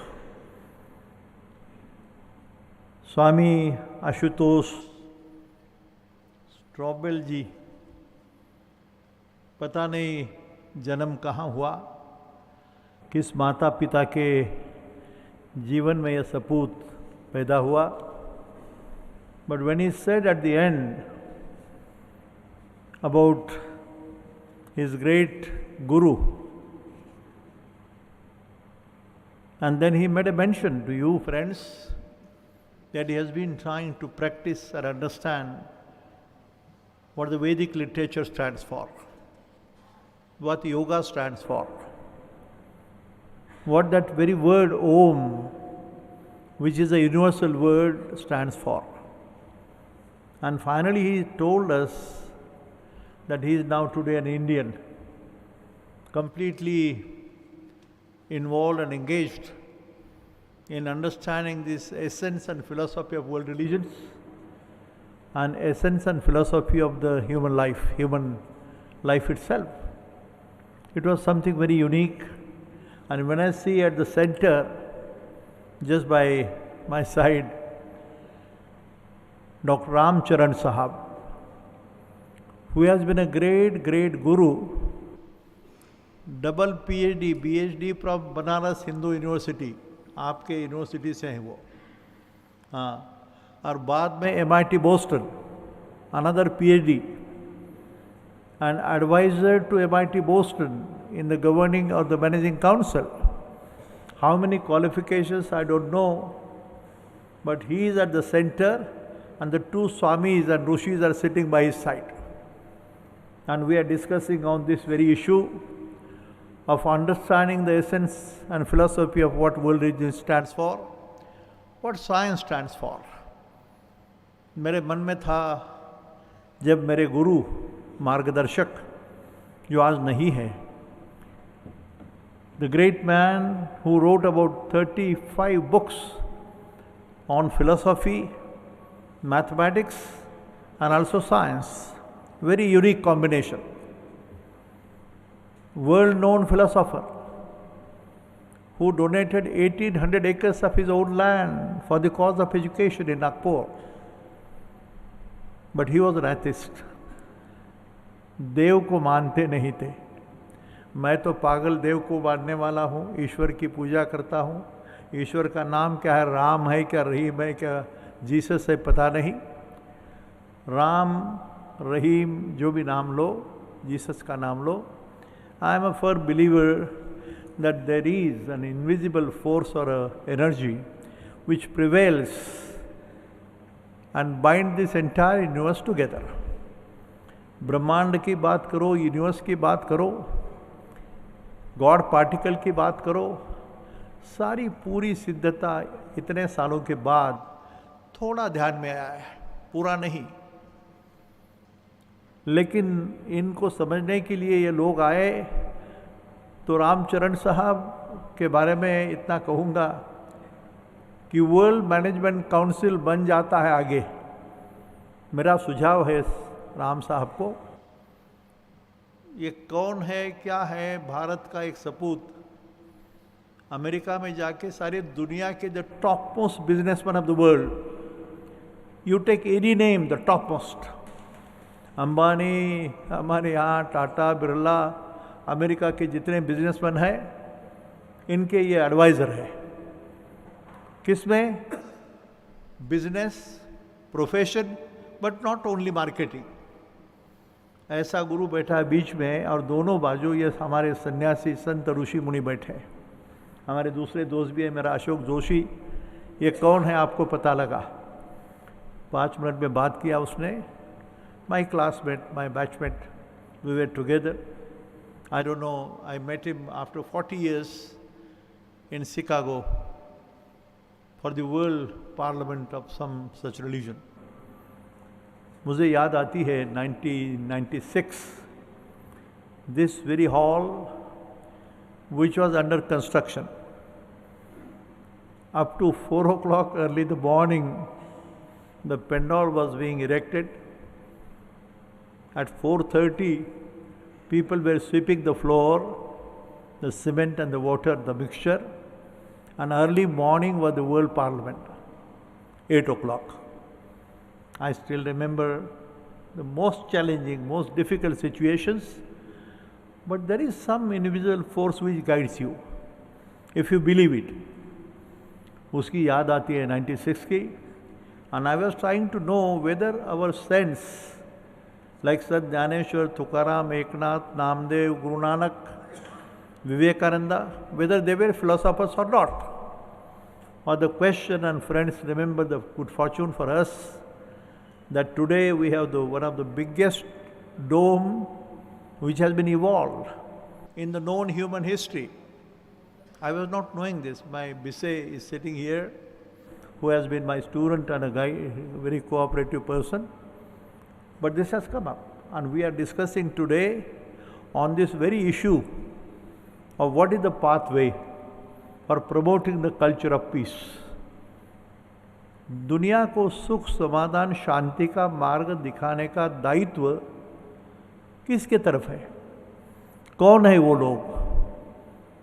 आपको मालूम है ये कोरोना वायरस कोविड-19 की बाद से दुनिया थोड़ी जाग उठी है.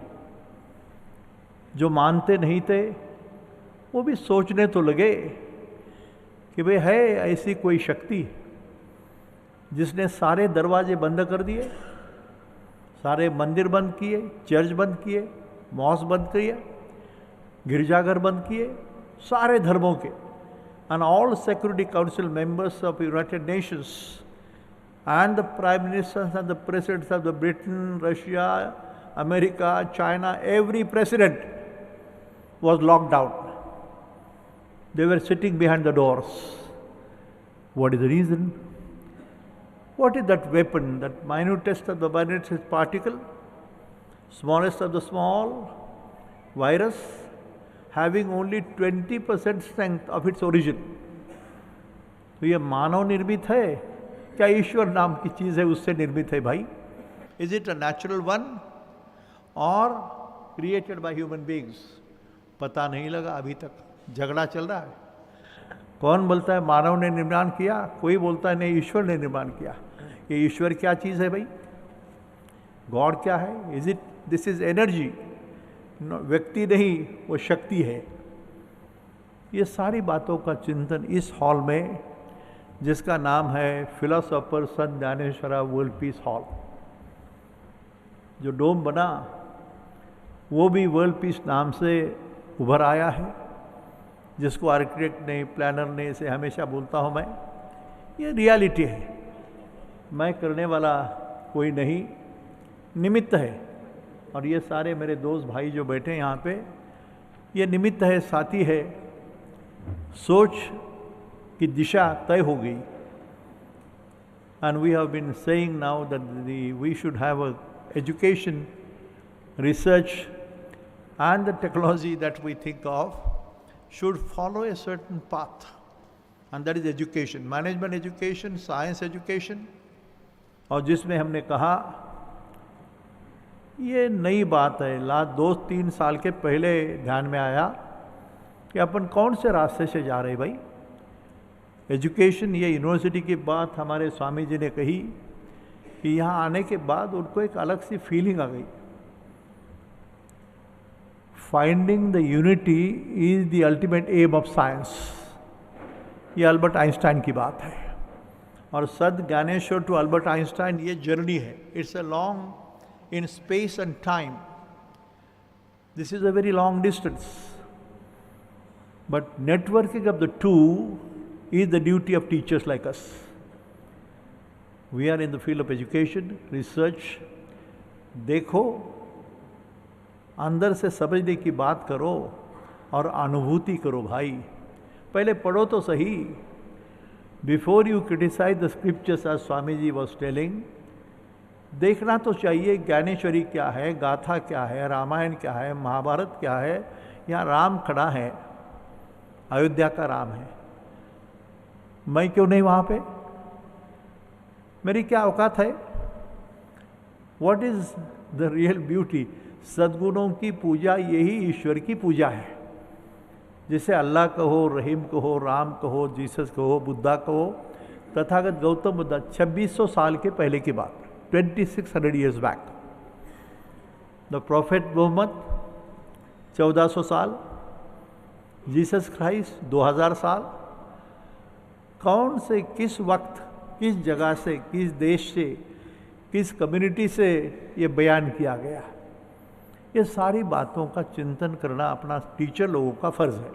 This a community of teachers who have been very highly educated, many of them PhD और क्या क्या क्वालिफिकेशंस है पता नहीं, अलग अलग होगा। लेकिन अल्टीमेटली मैं किसी को अभी पूछ रहा था कि भाई ये शिक्षण किसके लिए होता है, क्या होता है, ये क्या ज़रूरत है, पहले क्या था, अभी क्या है? तो मैं इतना कहूँगा कि today at least I feel that Samarpananand ji, Ashutosh ji, Ashok, my friend Kamtekar, and Sanjay Upadhyay, my friend, I feel little educated, थोड़ा सा वाइज लगता हूँ। मुझे आज ऐसे लगा कि ये संत ज्ञानेश्वर हॉल में जो चिंतन हुआ वो दिल से था। सबसे बड़ी बात क्या है? ये शब्दों का खेल नहीं स्वामी जी।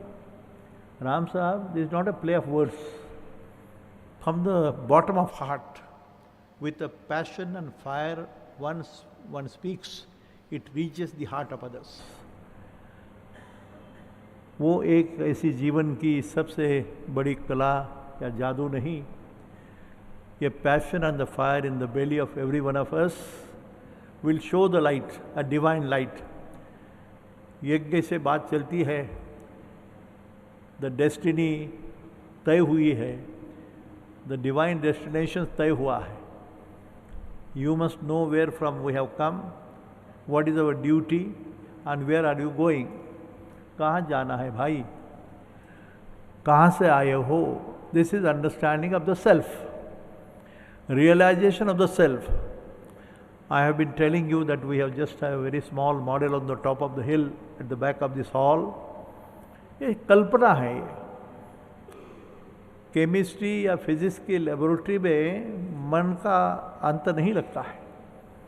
मन की खोज करना हो, आत्मा को समझना हो, स्पिरिचुअलिटी को, तो वहाँ जाके बैठो.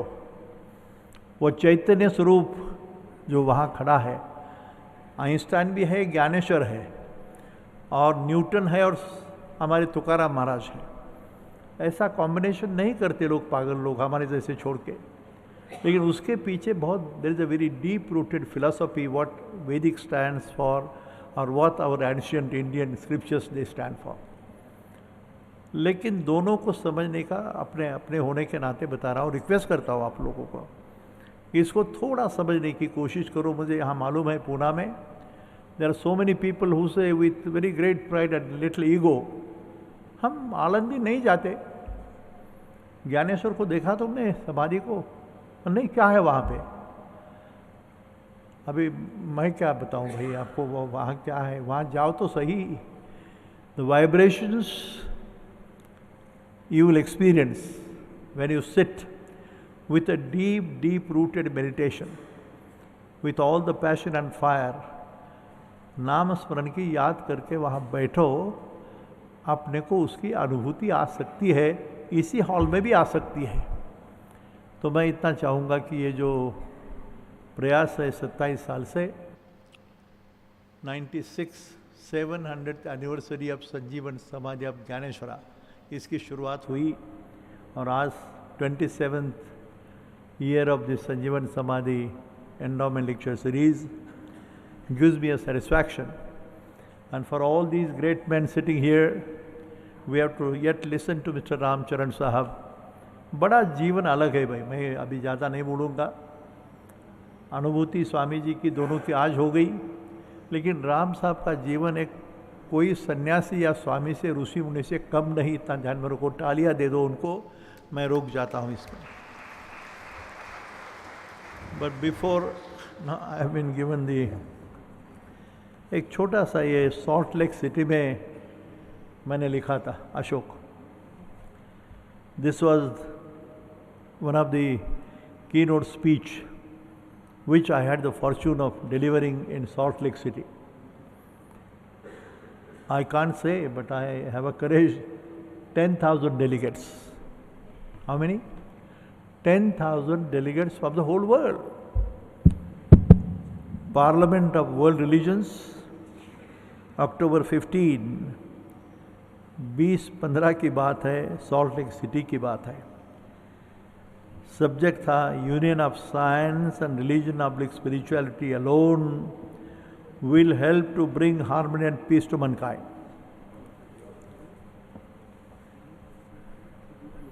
प्रयास किया है to address this whole talented scholarly people of the world community, and I just felt like, my dear learned friends, we are all aware that the entire world today is passing through a tense and chaotic stage, even worse than what was experienced during the two world wars.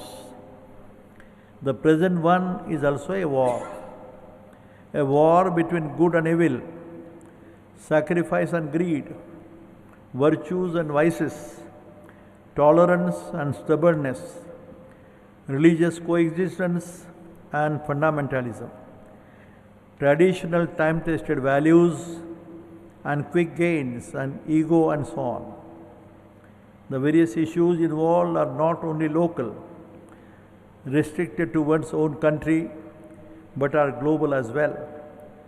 The world is witnessing mind-boggling scientific and industrial developments like artificial intelligence, internet, IT, nanotechnology, journey to the outer space and what not on the one hand, while on the other, there is a total chaos, confusion, terrorism, bloodshed and massacre in the name of caste, creed, race, religion and boundaries of nations.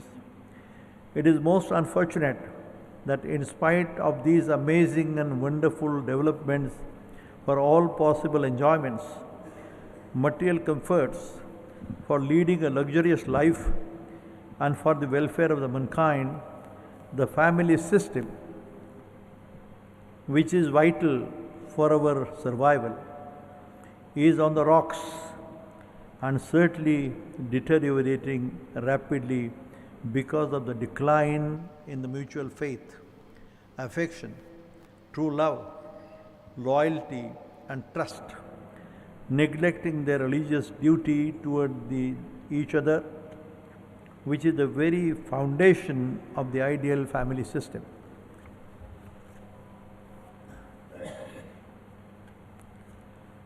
You may not believe that this small quotation I'm tempted to read to you. It is called as a fellowship. It says, friends, we are the birds of the same nest. We may wear different skins. We may speak different tongues. We may believe in different religions. Yet, we may belong to different cultures. Yet, we share the same home, the Mother Earth. Born on the same planet, covered by the same skies, gazing at the same stars, we must learn to progress together or miserably perish together. For a person can live individually but can only survive collectively. ये अथर्ववेद का quotation है, अथर्ववेद का quotation है, 98 में लिखा गया. When I had the fortune of organizing the second World Parliament of Science, Religion and Philosophy in Switzerland, Geneva, वहाँ लिखा गया ये अथर्ववेद का कोटेशन जिनेवा में स्विट्जरलैंड में लिखा जाता है. And that's what I'm trying to present to you again, that please realize, understand all the essence and philosophy of all the ancient, the wisdom through the Vedic and other literatures. And what is the saying of the great scientists of today? They have been advising us. Let me tell you this laboratory. The Penrose has given a message. He is still alive. He says, friends, remember from education, the chancellors, the vice chancellors, the directors, the deans, and the men who have such a wonderful education system, you must start the schools of consciousness and reality. ये जानने की कोशिश करने की ये college खुलाओ भाई, university बनाओ, so that we can understand the essence of both of these aspects of the spiritual component, of the scientific component. Thank you, friends. I am grateful to you.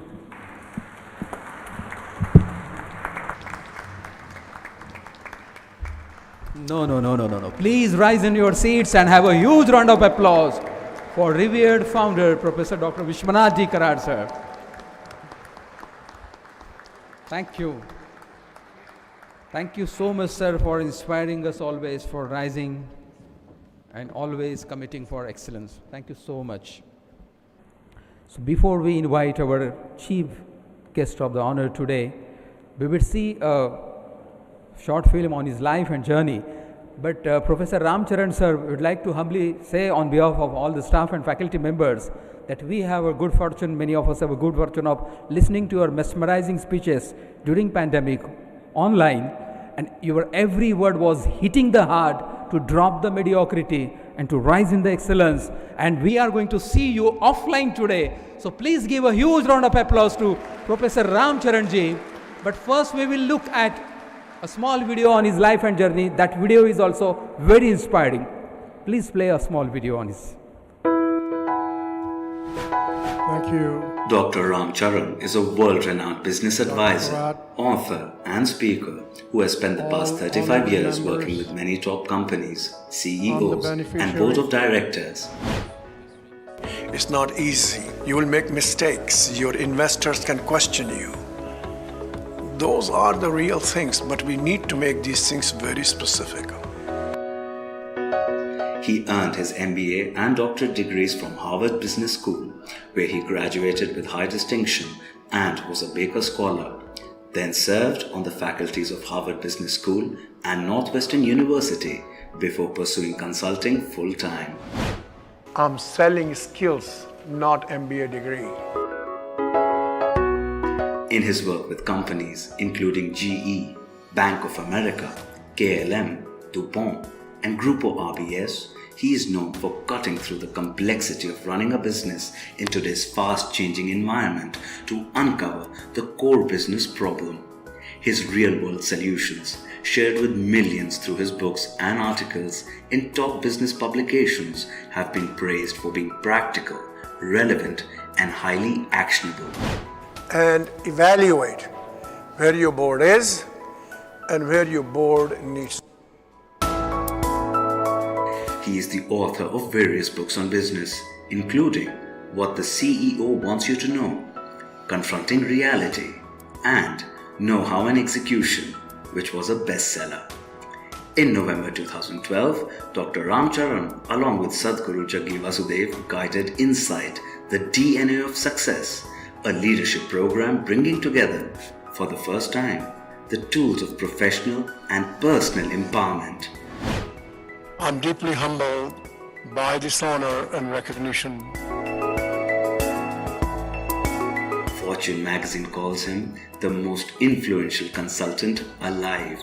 If we have the right people in the right job, this is the highest leverage to create value. We are honored to welcome Dr. Ramcharan. Stage is all yours, sir. Thank you. Thank you, Honorable Dr. Karad, all the honorable members of the dais. I'm the lucky person to learn all that which has been given to all of us. So I get to steal from there to go forward. Am I coming out clearly to everybody? If not, please raise your hand. There's an echo in the room here, and communication is very important. Close go, yeah. Peace of mind and satisfying the soul. Two items. Peace of mind and satisfying the soul. We live in the world of conflict and competition. Correct? Every day. Conflict internationally, President Putin and Ukraine. People take sides. Iran is sending arms to Russia. Yesterday, it appeared Turkey is going to go into Syria.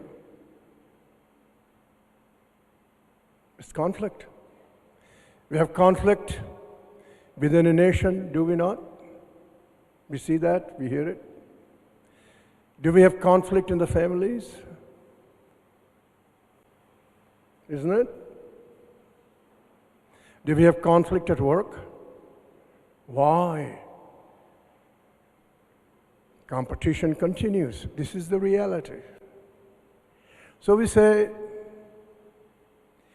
this is the world we live in, but there is something that we learn from our culture. I come from a town 36 miles from Delhi. At the age of 10, 11, this is now 1949. We have just been given the independence. There are no resources. So the fathers of the town create a makeshift school for us kids. We start on the floor. We have 2 shifts, 7 to 11 and 1 to 5. They found the local instructors, their passion.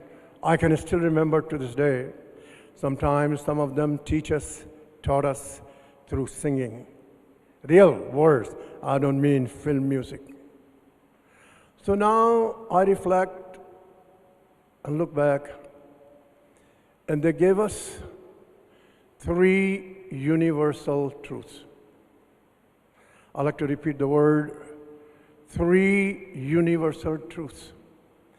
I can recite them, even though my memory at the age of 83 is fading. And these words ring in my ears, not just mine, but my classmates. The first universal truth, and I test that in every religion, as Dr. Karar said, I go around the world, in every company, every city, we come with nothing and we go out with nothing. That's the frame of reference for peace of mind and satisfying the soul. Am I clear?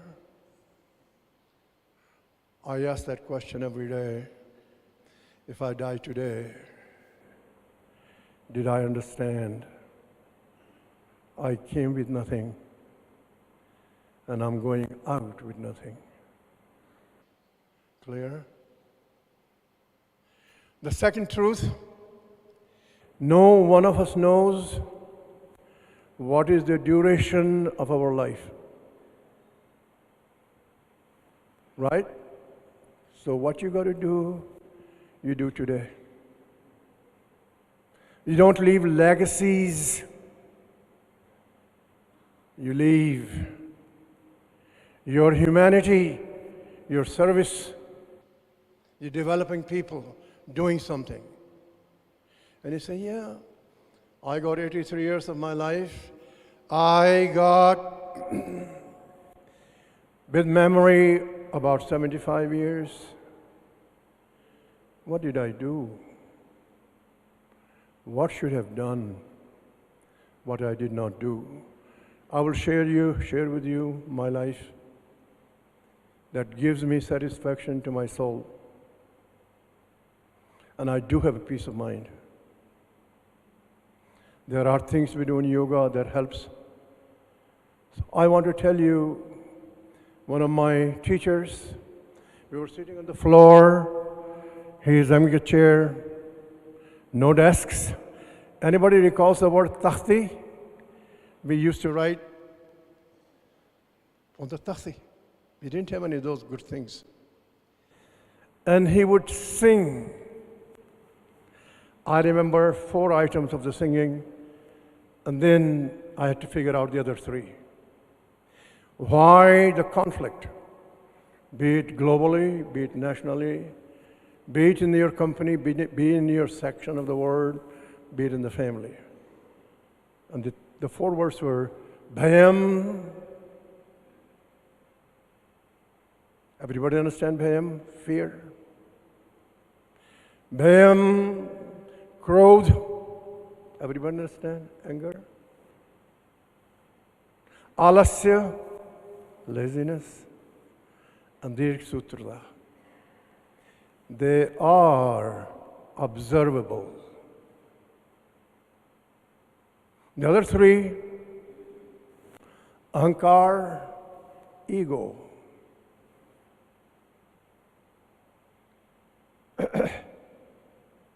Shabd-kosh, blind ambition.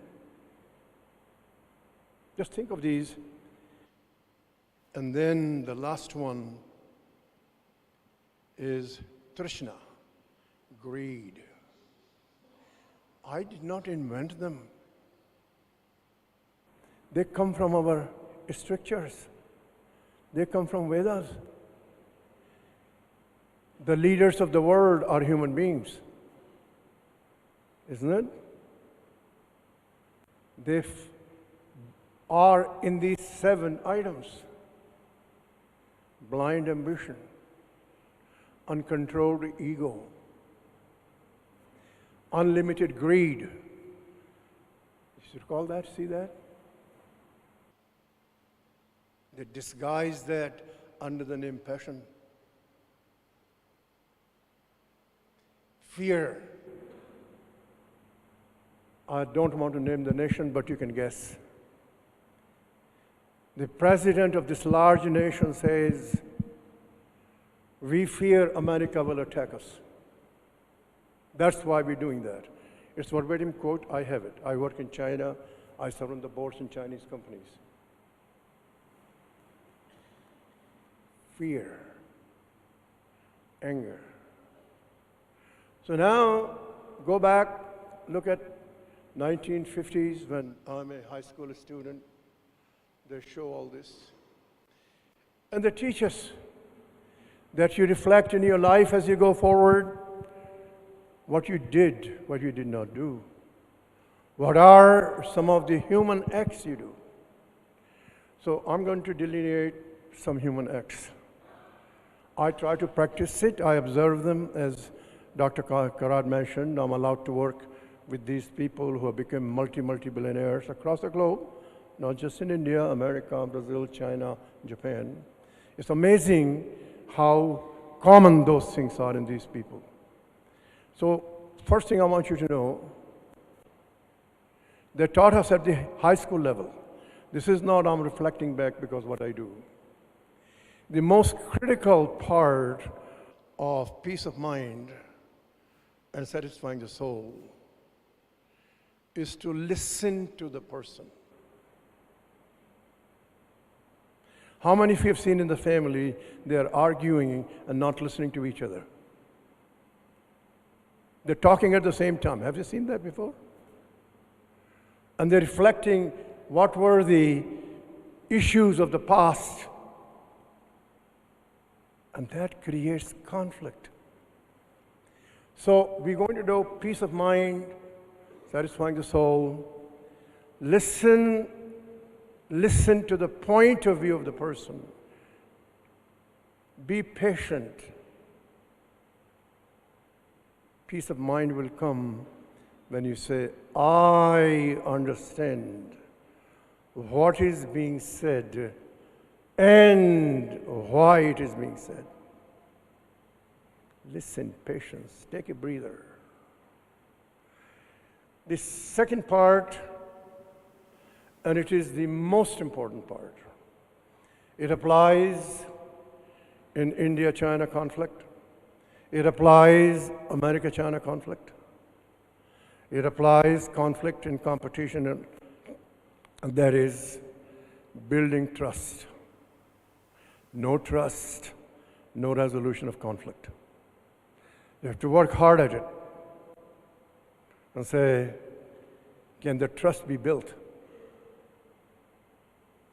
Don't say, we can't build the trust. Keep finding it, how you build trust. Without the trust and without listening, we can't have a peace of mind and do that. But the third part that I have never forgotten, these were to me the jewels of India teaching us kids.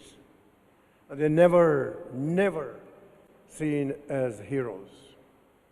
And that was, is to satisfy your soul. Learn every day. They used to say, nobody can take knowledge away from you. No one can take. Knowledge helps you, peace of mind. Knowledge makes you think that I am moving forward. Knowledge in the right sense of the word, and the knowledge that you're using it. But there was one more thing they drilled in us. And then I'll give you the stories. And they said, the act of kindness. Do in your own way. So in the high school, the principal walks into the class. I come from a low-income family, but we're not a starver. And he announces that he is going to take this meager scholarship from the son of a barber. In those days, barbers make very little, if anything. And we will give it to Ram Charan. This is absolute truth. And I had my face, total lip cut. Our clothes kind of dirty and so on. And he says, this is what we announced to do that. I stand up. You won't believe it what I said. I had no idea, just brought it out. I cannot take bread somebody else's mouth. Can you imagine the impact on the class?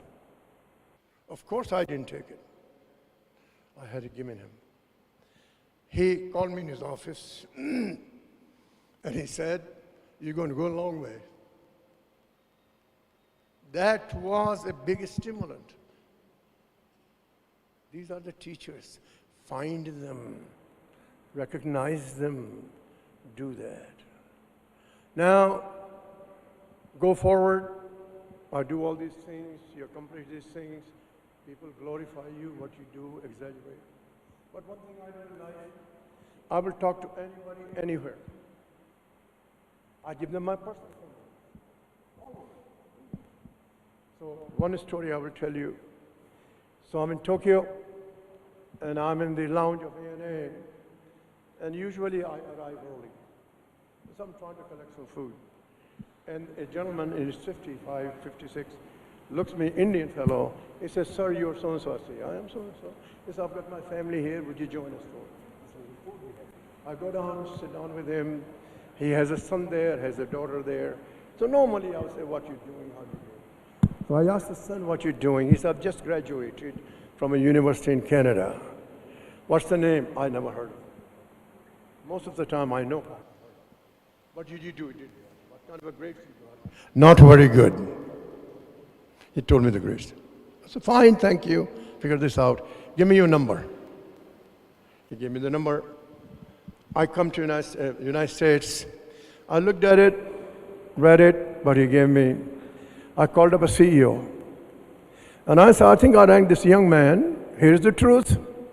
Would you have an interview with him?" Well, I totally forgot. 6 months later, I went to a board meeting. Board meeting finished. The CHRO, the human resource guy, brought this young man. He said, "You recognize him?" I said, "I don't recognize him." Which is truth. Obviously, he's Indian. He touches my feet. He said, "Well, you send this note to the CEO. We recruited him.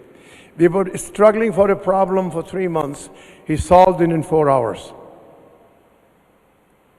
Mediocre grades. He solved the problem in 3 hours. Point. Recognize the God's gift in the human beings. Compliment it. These are simple acts we can do every day. Last story. I'm coming at a young age, in the 1990s or so. I got the invitation to make a presentation to 100 CEOs for the first time. Fortune magazine arranged it, and time slot. So the host called me up and he says, "Ram, a professor from Columbia wants this badly. Would you not take the slot?" What's the answer? "Yes, you give it to the Columbia professor." Totally forgotten. 2 years later, this host calls me back. He said, "You free on such and such day?" I said, "I am." He said, "Could you make it to Seattle?" I said, "I can." He said, "Well, there is a thing you need to do for Bill Gates." I show up for dinner. He arranged the table, Bill Gates in front of me. On my left is Warren Buffett. On my right is Jack Welch. He did that for 10 continuous years. Where do you get that? Where do you get that? My point is not that I was expecting a reward, but somebody saw the element of sacrifice. The world is not running out. Have resilience, have patience. We practice the peace every day. We build the trust every day. It will be contagious. It will energize people. So now I want to take you through what's coming in 2023. This is what I do with the businesses. It's not pleasant. I want to prepare you. Today, the world is run by 6 human beings. Let me repeat. This is not hairy story. Today the world is run by 6 human beings. It is real. I try to watch it every day, every moment, every second. 1, President Xi of China. 2nd, President Putin of Russia. 3rd, the Crown Prince of Saudi, MBS. Putin and MBS control the price of energy. We have energy issue in India. Everybody clear? Ayatollah of Iran is sending the drones to Russia. So how many people I told you so far? 4. The 5th one that is going to affect more, us. That person is appointed on elected basis. He is the chairman of Federal Reserve. He is increasing interest rates. He's going to mop the excess liquidity. Dollar is higher and our currency is being devalued. We pay more for that things we import. He has announced it, he's going to do it, and the recession in the United States has begun. Stagflation is happening in Europe. It is not a good picture. And then President Biden is responding what to do. Watch their behaviors, how this 2023 is going to evolve. All of you reading in the United States, the layoffs have begun. India will not have recession. The rate of growth will decline. I compliment the finance minister and the Reserve Bank. They've done an absolutely great job in 75 years of our independence of managing currency and managing the flow of funds.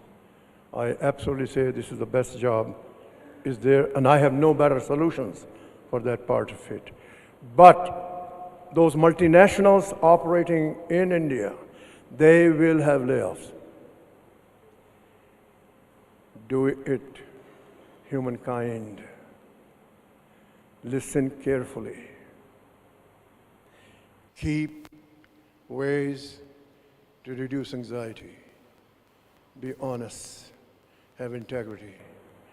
What we have in Indians, me too, is the values that we have come in us from 5,000 years. Ask them, repeat them, use them. No blind ambition, no greed, just simple little things. We live in this world of competition and conflict. Wherever you go, build trust, see the positives in the beings, reinforce. Do the act of kindness. Sometimes it takes only 30 seconds. We are Indian for a reason. Our culture is more than 5,000 years old. And with 350 years of rule by outsiders, the culture has survived. Take it forward. Thank you. Thank you very much. Thank you so much. And I just request all the audience to rise in their seats and to give a huge round of standing ovation to Professor Ram Charan ji, Swami Samarpanananda ji, and Swami Ashutosh or Straubel ji. The clapping should not stop, friends. Let's give a huge round of applause for all these stalwarts of Friends, today's inaugural session. I'm again taking a little liberty as one of the organizers that today it seems to me ये Sant Dnyaneshwar hall पवित्र हो गया, ऐसे मुझे लगता है, पावन हो गया। ये कहने की बात इसलिए है कि ये संजोग है महाराज जी। आप भी इधर खड़े हो जाइए, काशी बनारस से। देखो ये तीनों ब्रह्मचारी लोग हैं, आपको पता नहीं होगा, ये स्वामी जी, रामचरण एंड हमारे दूसरे स्वामी जो आए हैं, तीनही ब्रह्मचारी आहेत, आशुतोष जी. हा योग आहे का नाही, हे ठरवून झालेलं नाही. हे का सांगतोय, इसमें त्याग और समर्पण का सबसे बड़ा मूल्य होता है. Ram who spoke to you for some time, तुम्हाला माहिती सांगतो, यांनी लग्न केलेलं नाही, संसार नाही, अमेरिकेमध्ये 50 वर्ष राहून स्वतःचं घर नाही. विचार करा नीट, स्वतःचा बंगला नाही, घर नाही, कुठल्याही प्रकारचा नाही. एका लेक्चरला कमीत कमी $50,000. विचार करा. तुम्हाला सर काय थापा मारता का? कसं काय सगळं? नहीं 2000, 10,000 जो भी आपको अभी शायद पता लगेगा. 2 लाख बोलता है, नहीं 2 लाख में मुझे विश्वास नहीं होता है. अशोक, सम्राट अशोक माझा मित्र, तो मला करेक्शन करतो की 2 लाख पाऊंड, 2 लाख डॉलर. मला काय म्हणायचं मित्र हो, की तिन्ही व्यक्ती आज अशा इतक्या त्याग आणि समर्पणाची मूर्ती, आणि तेही या संत ज्ञानेश्वराच्या नावाने ज्ञान विज्ञानाची भाषा बोलून आपल्या जीवनाला एक दिशा देण्याचं कार्य झालं. याच्याकरता मला खूप समाधान आहे. मी विनंती करतो की मी आता असं म्हणालो, आमचे काशीचे योगेंद्र मिश्रा शेजारी उभे आहेत. काशी विश्वनाथ मंदिराच्या समोर माझ्या मनात आला, तर त्याला काय सहकार्य होईल माहीत नाही, पण तिथे तो विश्वशांती यज्ञ आणि विश्वशांती विश्वधर्माची एक चिंतन 9 फेब्रुवारी, आता मी तेच पाहत होतो इथे. तुम्हाला चालतं आहे का बघा माहीत नाही, पण अशी एक कल्पना मनामध्ये, काही कारण आहे. पण असं घडत नाही की 3 ब्रह्मचारी एकाच वेळा या मंचावर यावे आणि संत ज्ञानेश्वराच्या नावाचं चिंतन व्हावं. याच्याकरता तुम्ही मनापासून, अगदी अंतःकरणापासून जोरदारपणे टाळ्या वाजवून त्यांना हे करा किंवा नाही. जोरदार जोरदार जोरदार, पैसे लागत नाही.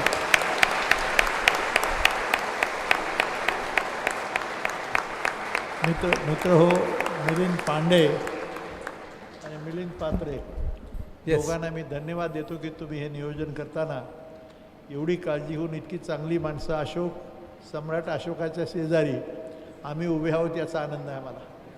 धन्यवाद तुम्हाला. Thank you so much. Thank you so much. And it was a great event, inaugural event. Everything must come to an end, good or bad. Even though it is a very magnanimous event, but it must come to an end. And I will request Honorable Vice Chancellor of MIT World Peace University, Dr. R.M. Chitnis sir, to propose the vote of thanks. Thank you, Dr. Patre sir.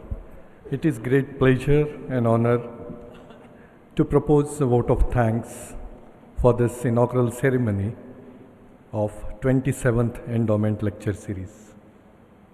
On behalf of our founder, president, UNESCO chairholder, and the brain and heart behind this endowment lecture series, beloved revered Dr. Vishwanath Karad sir, our managing trustee and executive president, Shri Rahul Vishwanath Karad sir, esteemed trustee members of MIRS MIT Group of Institutions, faculty, staff, and students of MIT World Peace University. On behalf of all of them, we are extremely grateful to the chief guest of this inaugural session and an internationally acclaimed management guru, Professor Ramcharan sir, who has always been guiding us in our endeavors of excellence and global recognition. Sir, once again, thank you on behalf of all of us here. We are grateful and thankful to our special guest of honor, Swami Samarpanananda ji and Swami Ashutosh Urs Straubel ji, for blessing this ceremony with their gracious presence and address.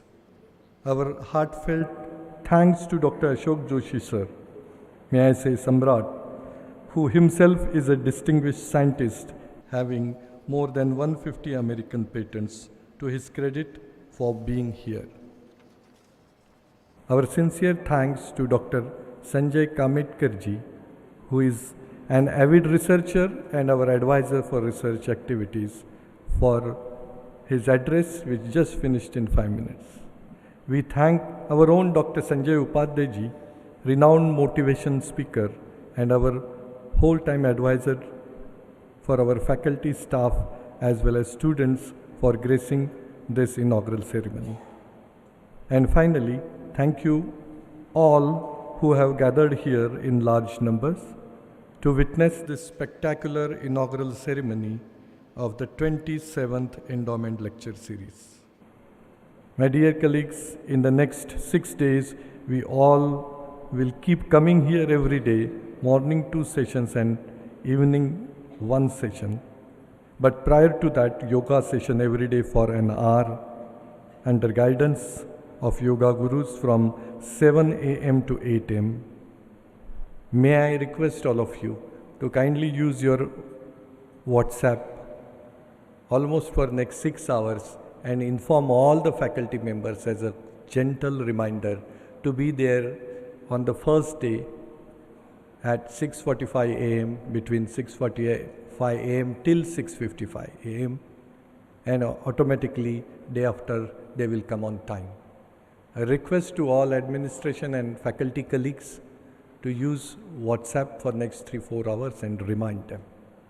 With this wonderful session, I will call it as a spiritual extravaganza, has come to close. Jai Hind, Jai Bharat. Have a great evening ahead. Thank you. Dhanyavad. Jai. Thank you very much, sir. Thank you very much. We are going to conclude this session with National Anthem, but before that, yes.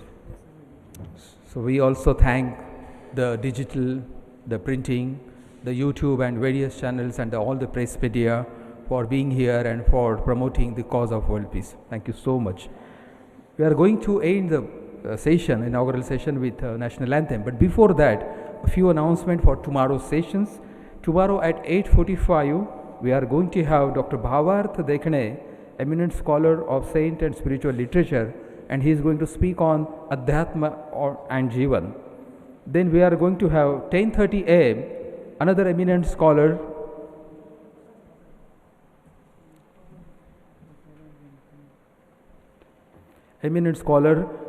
Honorable Brigadier Syed Ahmed Ali, ex-Pro Vice Chancellor, Aligarh Muslim University, and he is going to speak on peace and compassion in Islam. And we are also going to have our own Honorable Dr. S.N. Pathan sir, and he is going to speak on Sahishnu Bharat, Sampanna Bharat. At the same time, in the evening 4:30 session, we are going to have a huge bonanza.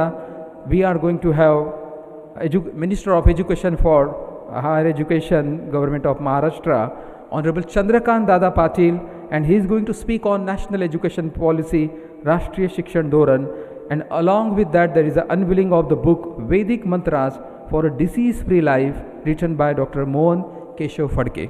So these are the programs, and as already mentioned by Honorable VC sir, morning 7 to 8, yoga at the sprawling lawns in front of the Dnyaneshwara Hall. So thank you so much, and I request all of you to rise in your seats for Pasaidan, the universal anthem, the universal song. Please rise in your seats.